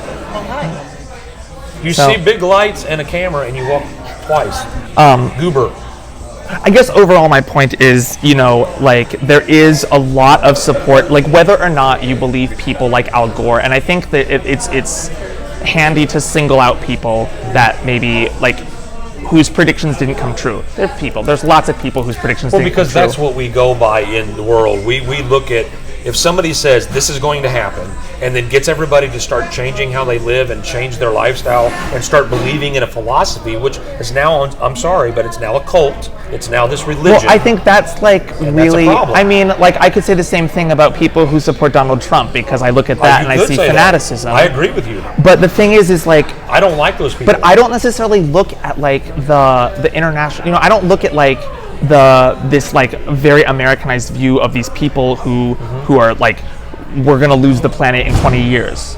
I'm just looking at a set of data that has been produced by an international group of science that very, very strongly and clearly indicates that there is a temperature anomaly that has happened in the last 200 years that is significant, that is not turning the other direction, and that is inconsistent with what the Earth's natural cycle was, as evidenced by data collected from ice core samples, right? and there's a large body of evidence, which I would absolutely encourage you to go and investigate. Same with like everybody at home. Go look at like the data sets of the information, and like make your own mind up. But don't necessarily look at people who are calling climate alarmists like false. Don't look at people like Al Gore and say, oh well, I don't agree with him, therefore the entire thing must be a scam, because people get it wrong all the time. But like the data is there, and it might be wrong, and and science has always been pretty good about like correcting itself. So the thing about it is, even if it is wrong, what is going to harm our planet by doing things to better? You know what I mean? That's another thing. That's another thing. What's the worst that's going to happen by trying to make better? We're going to close out the conversation here in a minute with that very question. First of all, when you say go do research, I encourage you to do this. The research I encourage you to do is do not go on government-funded or liberal or conservative paid-for websites. Okay, go to. I'm going to just give you guys a movie to watch. It's a documentary called The Great Global Warming Swindle. And then I will give you a super big list of places that you can go and you can look at all of the really, really bad inconsistencies with that movie, because I researched that movie, and one of the biggest claims that they made, they had to take out of the movie because it was so false. The only claims they made is that the global warming or the climate change hypocrisy that is being pushed on people so they can control what they buy and do, which is what it is. This is just like the movement back in the 60s with no nuclear, none of this, make love, not war. It's the same thing. Here's what I'm trying to tell you is you can point out inconsistencies in everything, and so can I. But that movie has scientists, the company, the organization that we just talked about, the IPCC, the person that started that whole thing that is now used as the governing body of everything climate change, the person that started that left it because of where they've become. Okay. And that's my problem is, so what do we do? So let's get to this because we can go on and on. What do we do? So let's find common ground. My common ground with you is I'm willing to say that man has an effect on the environment. I'm willing to say that. Now, what on your end, what are you willing to say about fossil fuels or nuclear or something that we currently are using readily, fracking, whatever? Is there any of that you're okay with? So here's the thing. I don't think that like fossil fuels are like the absolute devil, because I think that they are right now, they are like sustaining us, because our entire economy is based on fossil fuels. I mean, all it takes for anyone to see that is like what happens when the oil prices go up. That's a manipulation by the global markets. That has very little to do with anything with whether they find oil or not. Because the problem with that is this country has one of the largest oil reserves up in Alaska that we don't really tap into. Trump has kind of tapped into it, but the problem with that is it's not really the amount of oil that's supplied, it's what they tell us so they can bill us there is more a money. part of that, because there's a lot of politics because it's a huge part of the world economy. There's a lot of politics. I agree with that. And that's like, I mean, I'm not going to argue that. But what I will say is, oil, natural gas, coal, there is a finite amount on the planet. That is like an indisputable fact, because like we have one planet, there's a finite amount of it. Right. Now, hopefully we will either either we will like find a way to get more of it, because we've actually like only scratched the surface in terms of how much there is. Most of it is just way too far down. There's just no way we can even possibly get to it at this point. First of all, I'm a huge proponent of nuclear power. I think that we should really be putting more and I think it's unfortunate that the United States, as long as States, it's done safely, it is a very clean way of nuclear actually is the safest. It's one of the safest form of energy, as long as it's done. But it's one of those things where if it's safe, it's safe. But if it's not, it's really disaster. not. Yeah, like if a coal plant explodes, it's not the end. It's bad, but it's not the end of the world. But if a nuclear plant melts down, I mean, we know what happens. Let's leave this way. We can always take it back up. But let's say this, okay? And to be completely fair, because I want to leave it this way. There's a little bit of what you're saying. There's a little bit about what you're saying, and a little bit about what I'm saying that can go together. For sure. Like this is what I'm saying is, if our leaders, the people that control the global economies, that say this and say that, if we can say green energy has viability. It has purpose, and we can do something with it. And if we can say fossil fuels also has the same, if we can find a happy balance with that, meaning I'm fine with electric cars and I'm fine with battery operated cars. I don't have any problem with that. What I don't want is any government or any people to tell me you can't run your utilities and you can't do this because of this. What I want is fairness. Right. I want your side of the argument, which is fair. You want the earth to be here for, and I do too. I think if we take your philosophy and mine and we combine them for the best of the both of them, I think we can make that. I think we can use solar. I think we can use solar teamed with fossil fuels to reduce our energy usage a whole lot. Right. We can do that. Yeah. Until the fossil fuels run out. And then my question is, what do we do? Because as a finite resource, it is a fact that it will run out one day. But here's the thing: is long before it runs out, it will get scarce. I think. So what do we do when it gets scarce? Okay, here's the thing: we don't know because we're not there. But what I can tell you is this: you have a fair argument when you say we could run out. Well, we are going to run out. It's not like could. I don't know that nobody can give you a prediction of that, honestly. We don't know when, because we still have, and we still find more, and and there's still a possibility of technology to get that deeper stuff. Right, but it's going to happen. I mean, like as of right now, with our current technology, they're looking at about 58 to 60 years. Yeah, and of course, that is a really rough estimate. I know, and I'm sorry, but in the 80s they said 30 to 40 years. And then hydrofracking came around and pushed that back. We found more. So if something else comes along, So, but here's my question: is I think we should be preparing for the potential that it might not happen. Don't you think we are a little bit? Like, let's be honest, okay? Well, we're still pushing. Solar and wind is a green energy that's being utilized. It is, but what's happening at least so it's happening a lot in other countries. And it's not happening a lot in this country because a lot of our government's oil subsidy, or all of our government's subsidies, the government gives a lot of money to oil and gas companies right now. A lot of money because they're so integral to our daily life. We need to have refineries so that we can have gasoline. We need to have coal power plants right now still because we need them. They're important. But what if we shifted that money and what if we shifted things? If we shifted that money, if we shifted those subsidies to other energy systems, those would become more affordable. We could start to wean ourselves off these fossil fuels before it becomes problematic to us. Okay, so my question, I'll just leave you with this, and we can continue this another time because we're obviously by our Facebook exchanges we could go on and on and on. Yeah, it's like 40 minutes. But if there's anybody still watching, thank you. Thank you.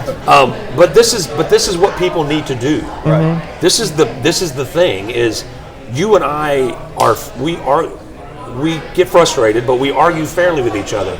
I want to hear what you have to say. I believe this, and this is a wise man said this. When you stop learning from people, when you don't listen to the young, then you might as well give up. I've got to listen to people from your generation, and I've got to listen to people, the teenagers and the millennials, because there is some validation in what they're saying, because they're in a world that I didn't grow up in. So here's my thing: I give credence to your argument. We need to do things for the earth, but we have to be reasonable.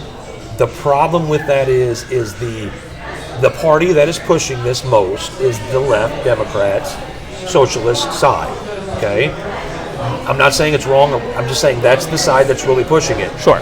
If that side would quit letting that far reaches go, let's go crazy and let's plug cows' butts. My problem with that is, I'm just saying. Sure. Let's stop. Let's that's stop. Just the funny of well, let's stop making cows. That's what she said, and I'm like, come on, man. There's a whole industry of we're going to shut down. So my thing is, let's get off the silliness and let's get on to the real. And the real is, part of what you said is valid and part of what I said is valid. And if we can sit down and go, okay, I'm all for solar, so what can I do with my house to put a little solar with it and a little real energy with it? Yeah. And then by the time the energy, the natural resources, the things run out, we will possibly be to a point where solar is more available. And I think that's a push that I would like to see. Is just sort of like, let's get ourselves ready for when that happens, so that when it does happen, we're not like, shit, what do we do? So can we be fair and say that the United States, I'm not saying they're the leader, But if you look at the top 25 violators, right? We are a violator. If you talk about green initiative and fossil fuel violations, there are 23 countries ahead of us, and the leader in that is China. So my last question to you, and I want you to research it. What do you do? What can you do? And you mentioned to me elect people that can confront it. What do you do as an individual that is fighting for this climate change, not fighting for climate change, but fighting against the abnormal changes that are happening? What do you do with China? It's because they're not going to. You talk about fossil fuel usage. Right. You go in China, and there are towns outside of certain towns. There are mounds of coal just waiting. Yeah, and that is like an ecological disaster over there. So what do we do about that? So that's a complicated, super very involved political question. I will touch on it in 5 seconds. Okay. The United States has an incredible amount of pressure that they can put on China by virtue of by leading by example. Okay. I think one of the best things that as a person I'm very big on leading by example. If you want other people to do something, right, you should do it yourself. Okay. Before you ask somebody else to do it. Okay. We don't own China. We don't control China. The only thing we can do is model a sustainable, a greener, more sustainable economy. Have you ever traveled? Where have you traveled to? That's not the United States. I've been to all up and down the Caribbean. I was born in Russia, but that doesn't really count. Germany. Which I love Germany. Germany was great. It was clean. Have you been to any of the Middle East? I've not yet. Have you been to any of Southwest Asia or Southeast Asia? No, I've literally only been to. So I would implore you, okay, when we talk about climate change and abnormal, and we just acknowledge that China is a big problem, I implore you to go and do some research, right? And your biggest problem that you're going to have with this argument is the fact that I can team up with you and we can freaking high-five each other and go to the store and throw a house in solar and this and then get away from all fossil fuels. But then how do we get our neighbors to? That's the problem. Yeah. And here's the thing. I know that you say we lead, but China's not going to do it because we're doing it. China's only going to do it because it works for China. But they might do it out of necessity. And I think that necessity. So you think that people are going to stop selling fossil fuels even if we go to complete green? No, I think stop selling. I think what will happen is, as I said, there's a good chance that we won't discover technology to push that boundary any further. So for example, if that happens, 58 years from now, there isn't any more natural gas, and then China has no choice but to figure something else out. Now they also have this thing where they can build a ton. The way that their state is set up, they have I won't call it slave labor. No, it's slave labor. Pretty slave labor. They are able. They're building a multi-billion-dollar high-speed rail project, and they're getting it done in 5 years.